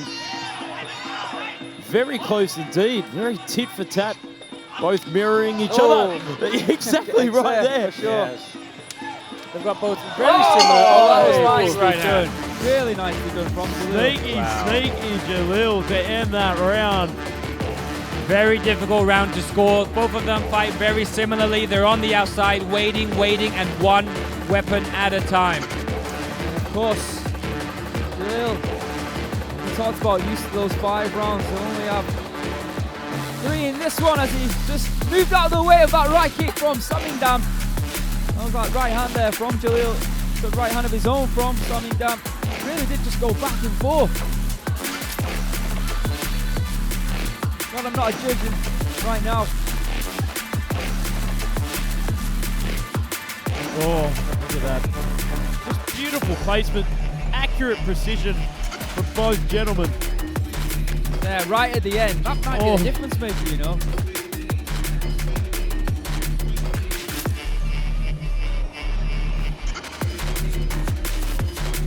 Ladies and gentlemen, in the first round, the first judge score red 10, blue 9. The second judge score red 9, blue 10. And the third judge score red 10, blue 9. Goes to Samingdam. Let's see what happens here in round number 2. But I'll tell you what, if there's one man who can take it back and bring it back round, it's Jalill Barnes. He knows how to play this game very well indeed. Definitely a swing round in round 1. But let's see how he adapts to the 3-round fighting style. That is Burns. Right high kick there from Samingdam. Good kick to the body. He's already applying the pressure. Burns on his front foot. You can see that Samingdam now is just happy to be on the back foot. He wants Jalill to move towards him so he can then counter. Nearly takes the Almost. back there from Jalill Barnes. Good start to the round though from Samingdam. Connected with both left and right kicks to the body. Speaking of kicks landed there, you can see 19 to 15 in round 1 in favor of Samingdam. Yes, and the Fight Geek stats, just to note that these are unofficial. Back into center ring now. Jalill starting to push forward a lot more. Locking up here. Good slip down, pushing the hips down just to gain some space to drive a knee up, but gets separated before that could happen.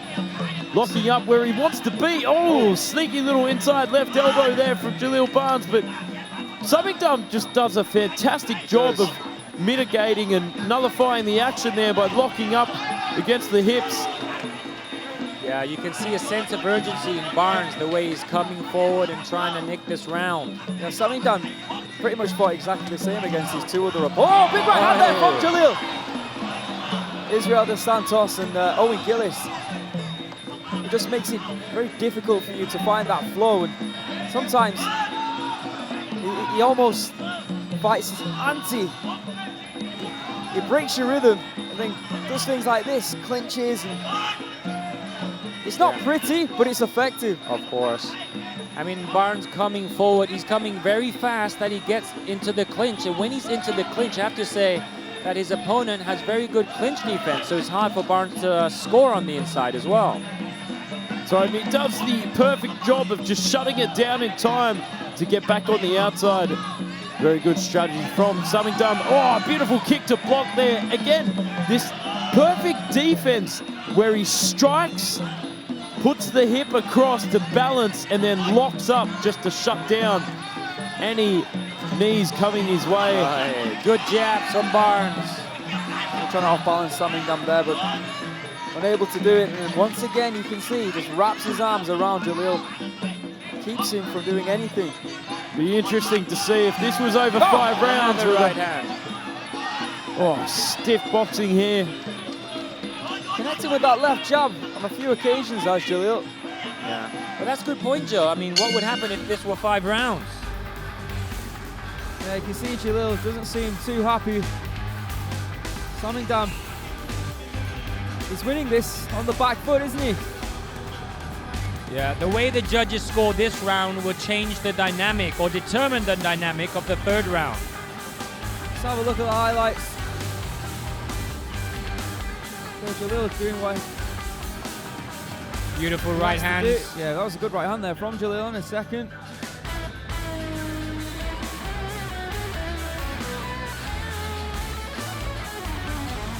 Oh, solid right hand. And Samingdam took that well. Yeah, I mean, Jalill looks very good in the highlights with the right hand, but it's a difficult round. Who do you guys give it to? Ladies and gentlemen, in the second round, all three judges. Score rate 10, blue 9. On the total score, the first judge score rate 20, blue 18. The second judge score 19 to 19 even, and the third judge score rate 20, blue 18. You have to score knockdowns or a knockout to win, and you're most likely statistically going to get it through punches and elbows. Oh, let's see if he can find that knockout here in round number 3, the third and final round before tonight's main event.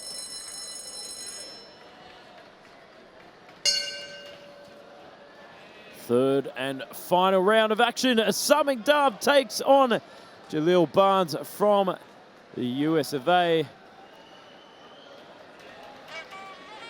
All right, let's have a look. Why? Samingdam walking forward to Barnes, not letting him throw the punches, but let's see, the clinch work.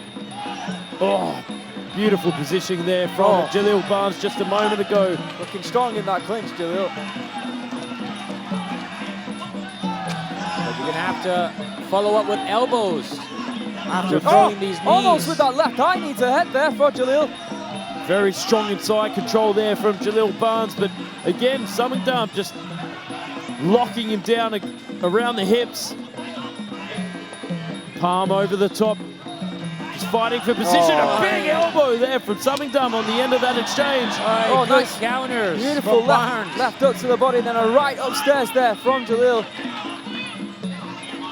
You can see Samingdam looking up at the clock there. Missing the elbow. Here comes Jalill, trying to get him against the ropes. Yeah, Samingdam just has to run down the clock to win the fight. He doesn't want to take any unnecessary risks. Under 2 minutes to go. Good right kick to the body there from Samingdam. It looks like Barnes wants to go into the clinch, and it actually would be good for Samingdam to stay in the clinch because it's hard to land big punches when you're in the clinch. Good right hand from Jalill. Again, back into the clinch. Right knees though from Samingdam. In that vice grip position, just digging the head under the chin of Jalill Barnes. Very good strategy to employ here. Run down the clock, catches the leg. Oh, and answers back with the left kick. Locking on again. Just utilizing clock control. Absolute veteran move from the Kiatdaraphutorn star.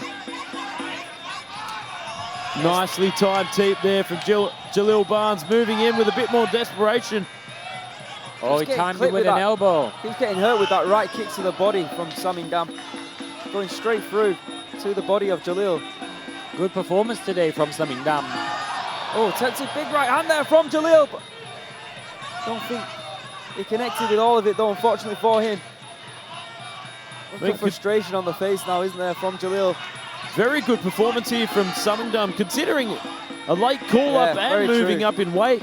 Very true, Joe. And again with that left kick.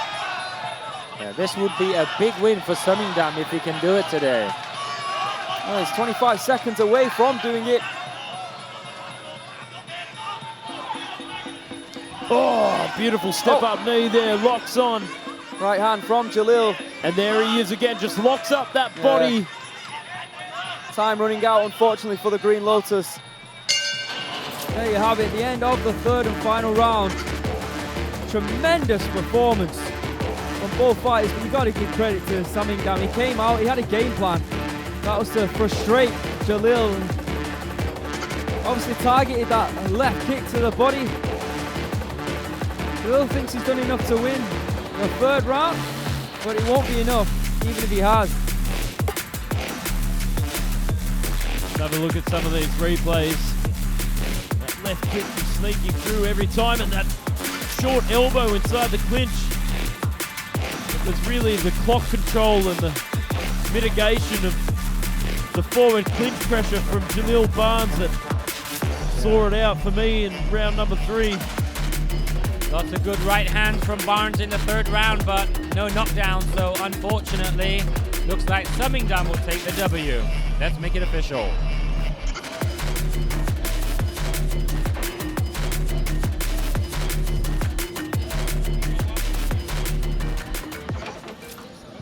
Ladies and gentlemen, after 3 rounds of Muay Thai action, we go to the judges' scorecard.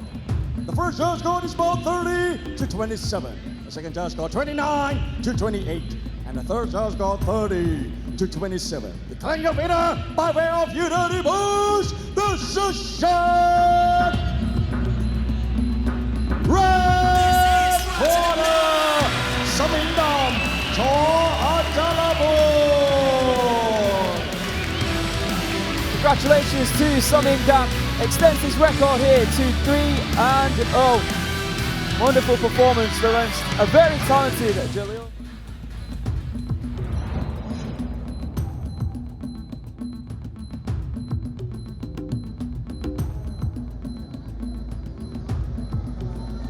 Ladies and gentlemen, now it is time for the main event, as it is for the RWS Rajadamnern Stadium interim super lightweight title, and this bout is between Petchputhai versus Moradokpetch. Isn't that right, Aaron? Yeah, absolutely. Petchputhai, it was like a youngster that everyone thought would achieve big things in the sport. It hasn't quite happened for him, but this year he has been on fire. Since his return to the sport, he's been 2-0 against some high-level competition. For Moradokpetch, not a big name in the sport like Petchputhai, but as recent, he has been on an absolute tear. 6-0 from his last 6 fights, with some knockouts as well. A great fight here in our main event. So, ladies and gentlemen, please give it up for Moradokpetch versus Petchputhai. Ladies and gentlemen, introducing your Thai warrior fighting from the Khon Phanom, Thailand. Please welcome Petchputhai, Thanabaworn.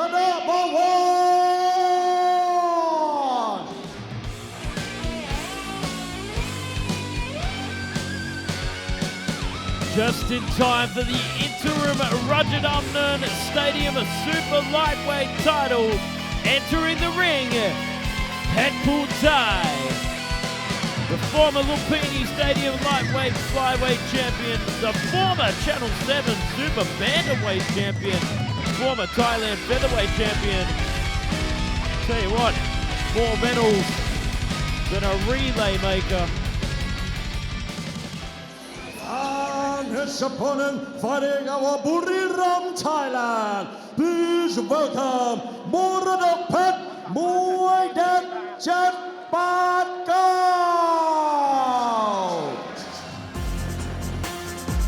One of the most dangerous fighters now at this weight. Moradokpetch seems to have come from absolutely nowhere this year. But for whatever reason, it's clicked and he's now at a very high level, riding a 6-fight winning streak. And he's been that impressive that he's been given an opportunity right here tonight to make history and become the interim champion here at Rajadamnern Stadium. 7-3 in his last 10, but like we said, most importantly, 6-0 from his last 6 fights. Petchputhai, 8-2 from his last 10. His only losses have actually, one of them against Lechhab before taking that year off. Coming back and defeating tremendous fighters including Klong at Channel 7. The interim Rajadamnern Stadium Super Lightweight title is on the line for your main event of the evening. There you can see the tail of the tape in the red corner. Petchputhai from Thailand, 22 years of age, standing at 176 centimeters, weighing in at 139.8 pounds. He has a reach of 173 centimeters. In the blue corner, Moradokpetch from Thailand. He is 24 years of age, standing at 176 centimeters. He weighed in on the limit of 140 pounds. He has a reach of 180 83 centimeters, so a 10 centimeter reach advantage there for Moradokpetch. Before we continue, there you can see the super lightweight rankings. Nongparnfah, unable of course to defend his title due to the fact that he's in the RWS tournament final, and he'll be taking on the #1 contender, Petchyindee Samai. So the opportunity has been given to both Moradokpetch and Petchputhai to become the interim champion. And I'm sure the winner will have one eye on that final, a potential showdown with Dam, or indeed Petchyindee, who knows, in the future. So Moradokpetch from Buriram, 72 fights, 60 victories, 10 losses and 2 draws. Petchyindee promoted star fighter. This is indeed Petchyindee versus Kiatdaraphutorn. Former True Few Super Featherweight winner and a former CP Meiji Super Featherweight tournament champion as well. Yet to win a stadium title, unlike his opponent here tonight, who has almost won it all, it seems. More prizes than a school sports day. He's won everything in the sport, has Petchputhai. But like we said, he still has a big name in the sport. But sometimes, if you start early enough, you have like this great weight on your shoulders to try and reach the potential that people think you can reach. Petchputhai, I wouldn't say he's failed to reach it, but I think people were expecting maybe bigger things from him. I'm not sure. He's taken a year off from the sport, rejuvenated himself, come back, and he's got those couple of wins at Channel 7 against some big name opponents, including Fluknoi, as we mentioned. For Moradokpetch, completely different story. Like I said, came from nowhere on the Petchyindee scene and has really started to dominate, and it can happen in both cases. And it's going to be a great clash of styles, maybe more weight on the shoulders of that man right there, Petchputhai. We'll see how this one pans out. And I'm sure watching will be Nongparnfah as well, who is the current Rajadamnern Stadium champion at this weight.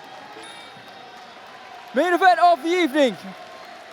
We've got some gold on the line for the interim 140-pound belt. A great fight to end what has been a great night of action so far here on RWS, with the introductions for the final time this evening, Mr. Beer.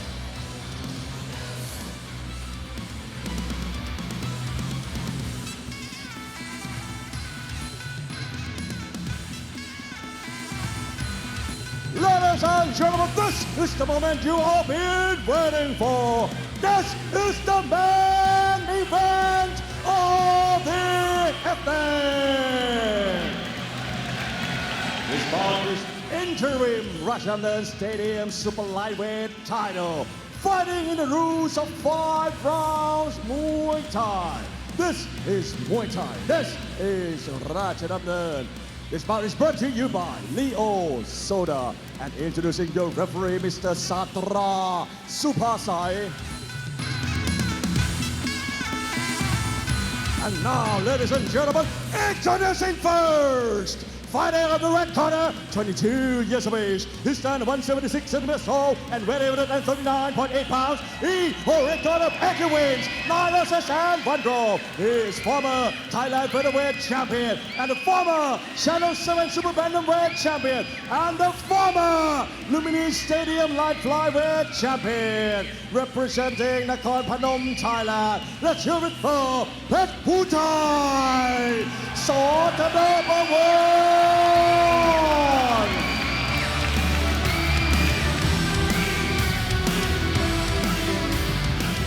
And his opponent, fighting on the blue corner, 24 years of age. He stands 176 centimeters tall and weighs 140 pounds. He holds a record of 60 wins, 10 losses, and 2 draws. He is former True For You Super Featherweight winner and former CP Meiji Super Featherweight tournament winner. Representing Buriram, Thailand, let's hear it for Moradokpetch, Muay Thai.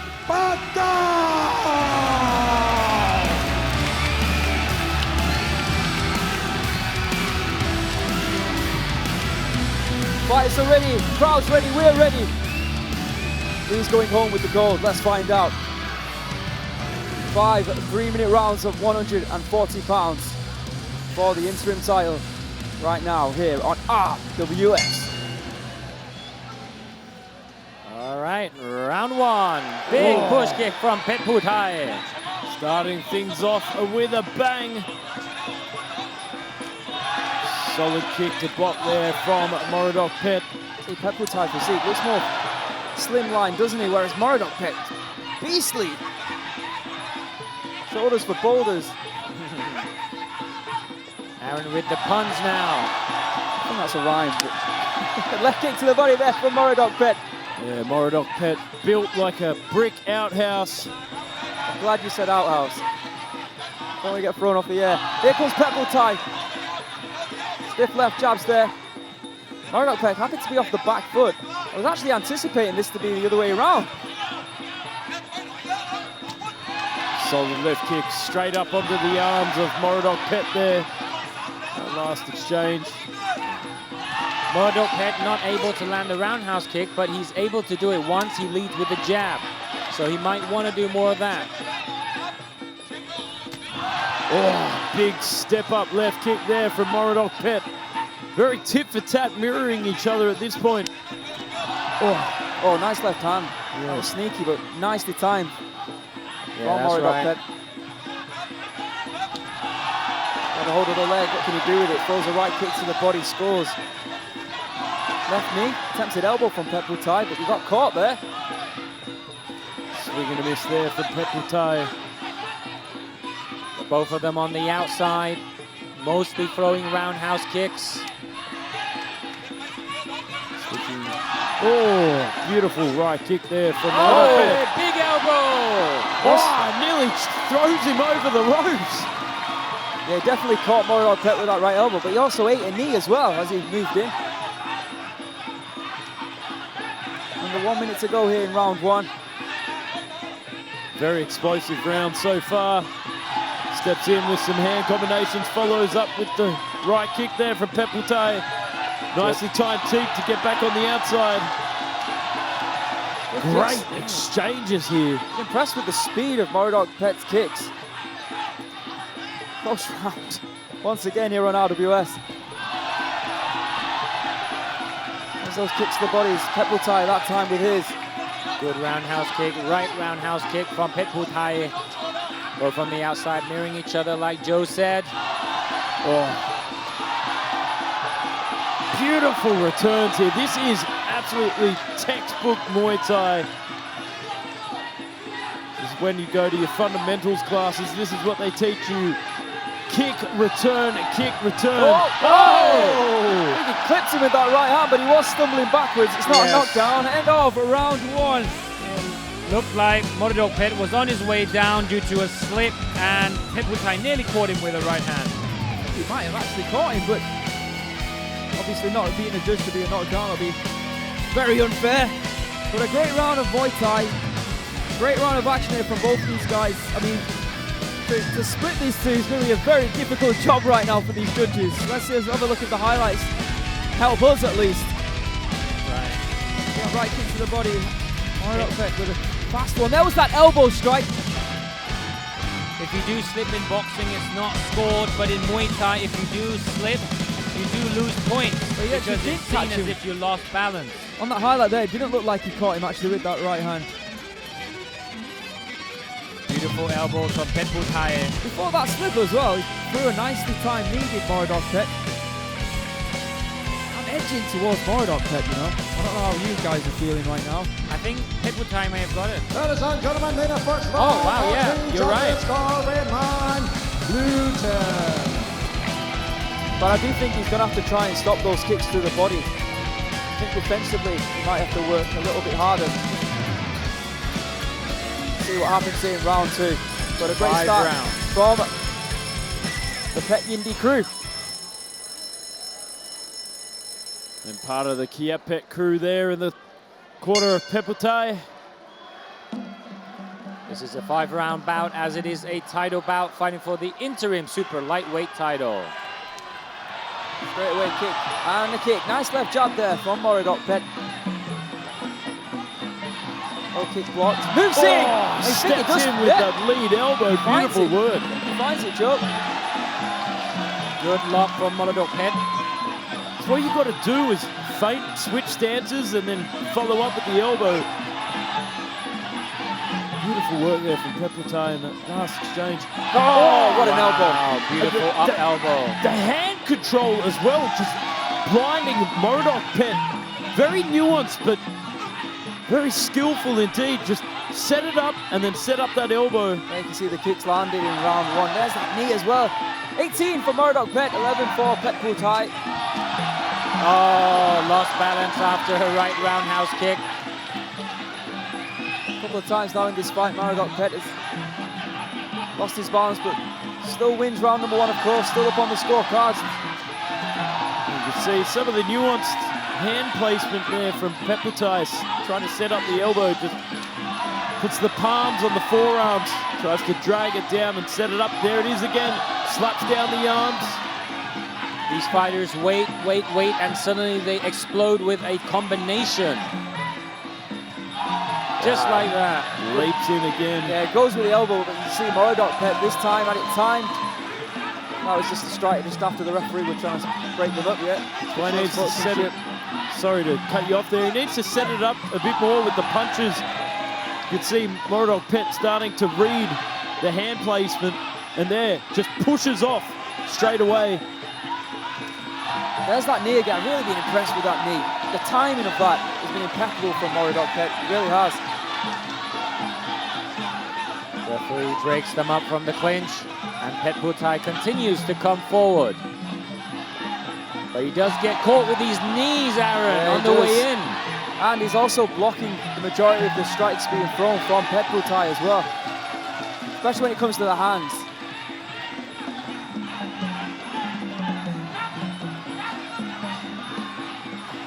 Playing a very cautious game, Moradokpetch. Does it gets caught that time. Throws a counter knee strike. Wow, that looks like a knockdown. To me, it did. I mean, Moradokpetch was waiting, timed him with a knee, but Petchputhai knew the knee was coming and he threw the right hand. Agreed. But did the ref score as a knockdown? No, he did not. Did not. But that could have been a knockdown. He went down from a punch and the ropes kept him up. I think there was a case there for Petchputhai, like you're talking about, Pete. For him to have scored a knockdown. Beautifully There's that knee again. Petchputhai chasing, looking for that elbow. Moradokpetch attempts to block. End of round number 2. Things heating up here at Rajadamnern Stadium. Another close round. Ooh. I think Petchputhai might have taken that one, you know. Agree. I think the cornerman is actually having a word with the referee. He thinks it should have been scored a knockdown as well. Yeah, I thought it was big for Petchputhai that round. I mean, previous to that controversial knockdown, not knockdown, but Moradokpetch was doing pretty well in that fight, throwing those knees to the body and throwing those kicks and blocking the majority of the strikes. But it all changed. It's an elbow, wasn't it? Maybe not, you know. Let's have a look. Something that the judges don't have.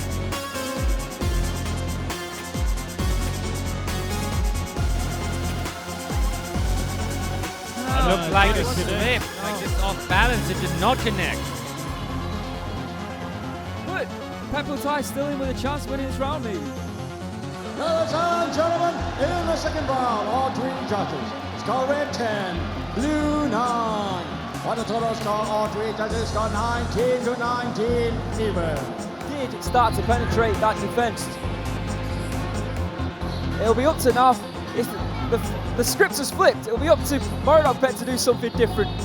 If he wants to continue to stand on the back foot like he did in round 2, that could be very, very problematic for him. Let's find out what happens here in round 3. Yeah, I mean, and like you said, Aaron, he did well throughout the whole round, and it was just that he lost balance during the end of the round. So it's very difficult to say because that strategy was working for him. So, yeah. See what round number 3 brings us. Oh, solid right kick straight through the midsection there from Petchputhai. I'm just interested to know if the team at Petchyindee have told him for the majority of the round, you can't always be on the back foot. You're going to have to attack at some point. Because it's starting to play into the hands of Petchputhai. Or do you just tell him, you know what, there's moments in this fight where it has been working, just tighten up the defense. Oh, another elbow. Big elbow. Yeah, big elbow from Petchputhai. And yeah, I mean, he did have good defense because as we saw, it wasn't really a knockdown. So just unlucky, I think. He was very unlucky when he went down just now. That cost him the round, even though he did well throughout the round, like Aaron said. You can already see Petchputhai garnering a lot more confidence here in the third round after that second. Catches the leg, returns back with the right to teeth. Beautiful display. Teeth for teeth there. He called it in the second round, Pete. Every time that Moradokpetch now attempts to throw that knee, Petchputhai is waiting, ready to throw. It's working for him. Good clinch work from the both of them. Very strong vice grip there from Moradokpetch. Shutting down the action with that inside knee guard. The tap of the hand, setting something up. Beautiful kick. But here we are in side control. Just fighting for position. You can see Petchputhai trying to find the placement for the knee, but that side control position very compromising for Moradokpetch. Very edgy and nervous round so far here in round 3. Yeah, very difficult to score these rounds. But at the moment, it seems like neither fighter wants to make a mistake instead of going for the win. There's just that edge about it where, like I said, they don't want to make that mistake which could cost them the round. Right, and cost them the title. Right, well, there you go. More importantly, Moradokpetch fighting right now that he's on top in this round. Right kick there from Petchputhai. Now the knee left elbow. What a combo that was. Beautifully done.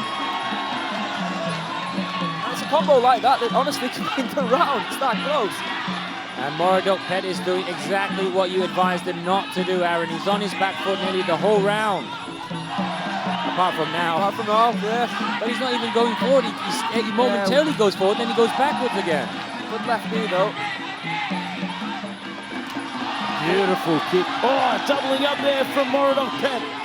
Yeah, showing more aggression at the end of this round. This is good for Moradokpetch. Backing Petchputhai up against the ropes here. I'm not sure it'll be enough to take the round. I'm not sure, but better. Hands down though for Moradokpetch.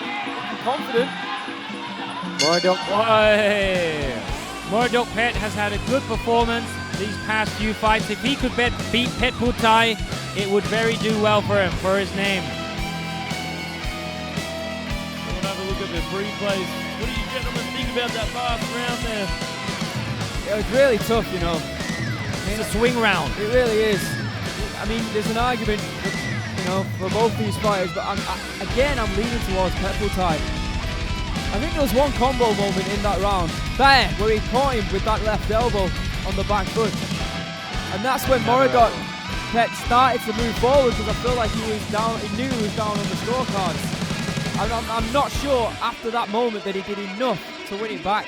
So based on that, I will probably give it to Petchputhai. Another beautiful elbow.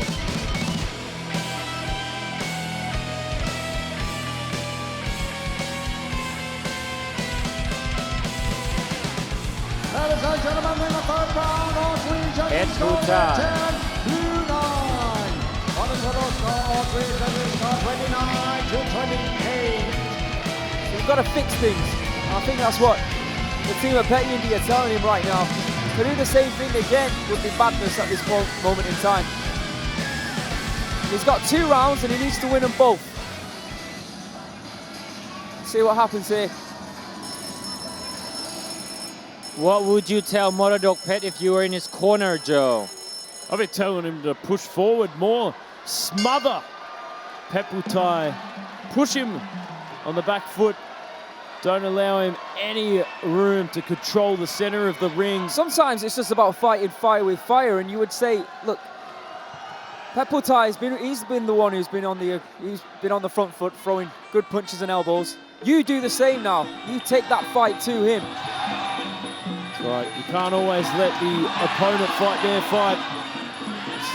Looks like what it's starting to happen now. Big high guard there from Moradokpetch. He heard you, Moradokpetch, heard you, Joe. He's on his front foot. He wants to bring the fight to Petchputhai now. Petchputhai is so clever though at throwing that left elbow. Because every time that... There we go, this time with the right, yeah. But he's got to be careful that he doesn't just keep shelling up like this, because when I was talking about the hand control, Petchputhai is very effective at this, just pushing off to set up the elbow, could slip a forward. Beautiful. Beautiful sweep there, but pushing up against the forearms there, he could slip in a front elbow. Oh, good right hand. Not careful. Looks like Petchputhai is a little bit more defensive this round. Moradokpetch cannot get disheartened. He's got to keep going, keep trying, making that effort. Don't have to hurt him, you just have to win the round, let's not forget. And Petchputhai now is on the back foot, so there are going to be openings. It's up to Moradokpetch to take advantage of that. Left knee there. Shutting down the clinch, nullifying the action there from Petchputhai. Getting back on the outside and again sitting on the back foot. Oh, nice push off there to control the ring. Great stamina from both of these fighters. They're fighting at a very fast pace. Petchputhai is just utilizing ring control here, sitting on the back foot and really controlling Moradokpetch where he wants him. Explodes in with that elbow. One of the finer nuances of the game is ringmanship. Without a doubt, the ring gentlemanship that Petchputhai is showing right now is pretty exceptional. And he's doing that not only to show that Moradokpetch that he's the better fighter, but also to the judges as well. Yeah, good jab. He's trying to make it look easy. And I feel like that is bothering Moradokpetch. Oh, big elbow. These counter elbows, incredible. There it is, that hand placement that I'm talking about on the forearms, just pushing off to use that ring gentlemanship that you were talking about just before, making Moradokpetch look silly. Every time Moradokpetch gets in within it, what, a few centimeters, he's there waiting with an elbow every single time.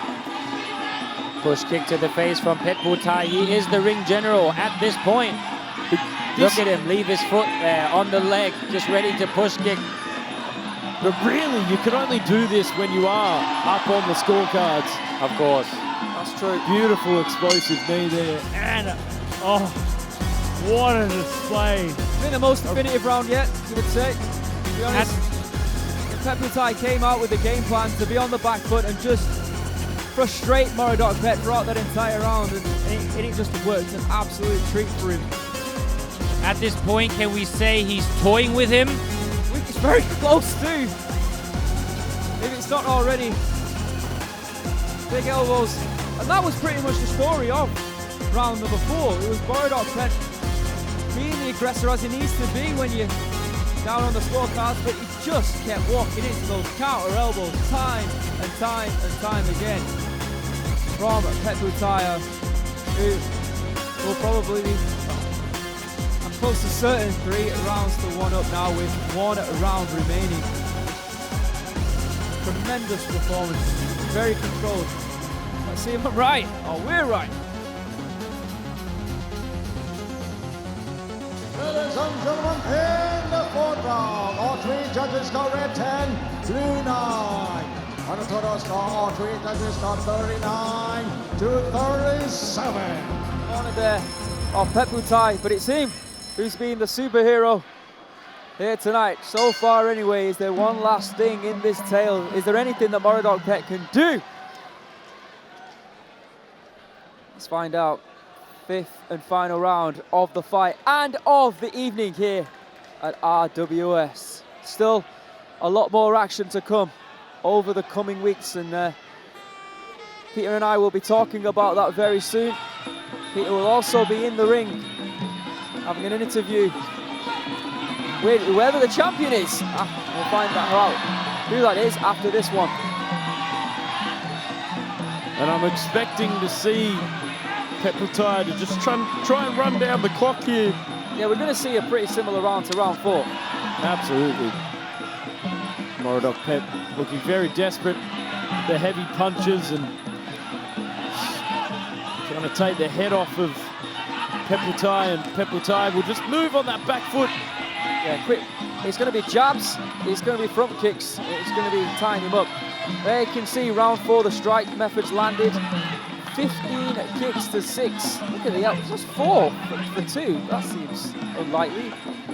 But more punches as well there for Petchputhai. Oh, good right hand. Oof. Maybe the best shot of the fight so far for Moradokpetch. Just a warning shot for Petchputhai with just over 2 rounds to go. Sorry, 2 minutes to go. Love that stiff push kick there. Just places it up. Tries to keep Moradokpetch guessing with the timing and then pushes off as soon as he grabs on with it. Who's that? Very slick. Oh, spinning back fist. Well, you know what? I think Petchputhai is trying to deliver an early birthday present to his promoter, the Kiatdaraphutorn, of course. There you have it, gentlemen's agreement like we saw, of course, in the Kumandoi versus Jomhod fight. Petchputhai, it looks like he's going to become the interim Rajadamnern Stadium super lightweight champion. There's that, that hand placement. And that's a really, this fight is a very good case study of how to utilize hand placement against the forearms. Pushing off, setting up the elbows, but also to set up for different attacks. That last exchange we saw the teep. And very underutilized technique in Muay Thai from Westerners, but Thais really know how to use it. Stiff jab on the outside there from Petchputhai, just peppering him. Keep him guessing with the rhythm. Well, let's not forget, he lost round number 1, did Petchputhai. And Moradokpetch was looking relatively comfortable after round 1. He was on the back foot. He was doing what Petchputhai has done in rounds 4 and 5. But after that initial round, Petchputhai has won all 4 rounds. And I'm pretty certain he's winning this one as well on his way to becoming the interim Rajadamnern Stadium champion. And I'm sure he'll be watching that final at 140 pounds, where the champion and the number 1 contender will be competing. I'm sure it'll be interesting to see what he thinks about that fight. We will get an interview with Peter Denman after the belt ceremony, but a tremendous, I'll reiterate what we've been talking about already, Joe, a tremendous display of beautiful Muay Thai there from Petchputhai. A case, really, of hit without being hit for the majority of that fight. And choosing exactly the right thing to do at the right minute. Let's have a look at the highlights from the fight. He was a surgeon with that elbow. That was what we thought might have been a knockdown. It was not. But throughout the entire first, second and third round, some incredible elbows. Moradokpetch caught with some good knees in round 1, which we didn't really see after that. Yeah. That was a right hand in round 5. Attempted spinning back fist from Petchputhai also. That elbow. Big exchanges throughout 2 and 3, but then round 4 really showcasing his intellect and ring generalmanship, sitting on that back foot and making Moradokpetch look frustrated and out of control throughout round 4 and 5. We'll make this one official. We'll get the interview and then we'll wrap it up here tonight on RWS. Ladies and gentlemen, for the interim Rajadamnern Stadium Super Lightweight title, we would like to introduce the president of RWS Rajadamnern World Series and the board director of Rajadamnern Stadium, Mr. Ben Tianchai Visit Putinan. And now, of the 5 rounds of Muay Thai action, we go to the judges' scorecard. All 3 judges scored this bout 49-46. Declaring your winner by way of unanimous decision. Red corner and new interim super lightweight champion.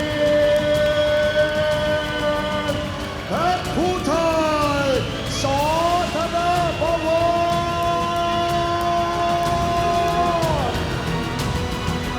Congratulations, Petchputhai. We'll now hear from Peter Denman and the new interim champion.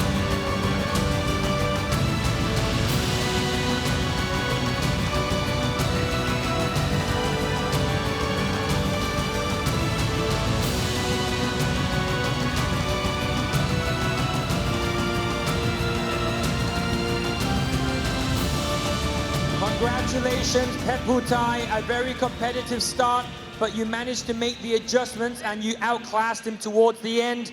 Now you're the interim champion. How do you feel about a potential fight with Dom, the champion? ยินดีด้วยนะครับเปิดมาต้นเนี่ยสูสีกันมากเลยนะครับแต่พอปลายไฟท์มาทำได้ดีมากๆเลยทีเดียวตอนนี้ก็ได้เป็นแชมป์อินเทอริมแล้วนะครับรู้สึกยังไงครับถ้าในอนาคตจะได้เจอกับแชมป์นะครับผมดามครับก็ไฟท์นี้ดีใจมากๆครับก็ก่อนชกนอนไม่หลับเพราะว่าพี่เขาเป็นมวยเร็วแล้วก็มวยฝีมือครับแต่วันนี้ตั้งใจมาเอาแชมป์ครับทำสำเร็จแล้วครับ He said he could not sleep while he was preparing for this fight because his opponent was very skillful, a technician, and very fast. ครับผม and after this what do you want next หลังจากนี้ต้องการอะไรครับก็ผมจะพัฒนาฝีมือไปเรื่อยๆครับแล้วก็ถ้ามีโอกาสก็อยากชิงแชมป์เป็นแชมป์ตัวจริงครับHe said he's going to continue to practice and improve his skills, and one day he wants a crack at the Rajadamnern title. Well, congratulations, ยินดีด้วยนะครับ สวัสดีครับ Ladies and gentlemen, this is the interim super lightweight Rajadamnern Stadium champion, Petchputhai.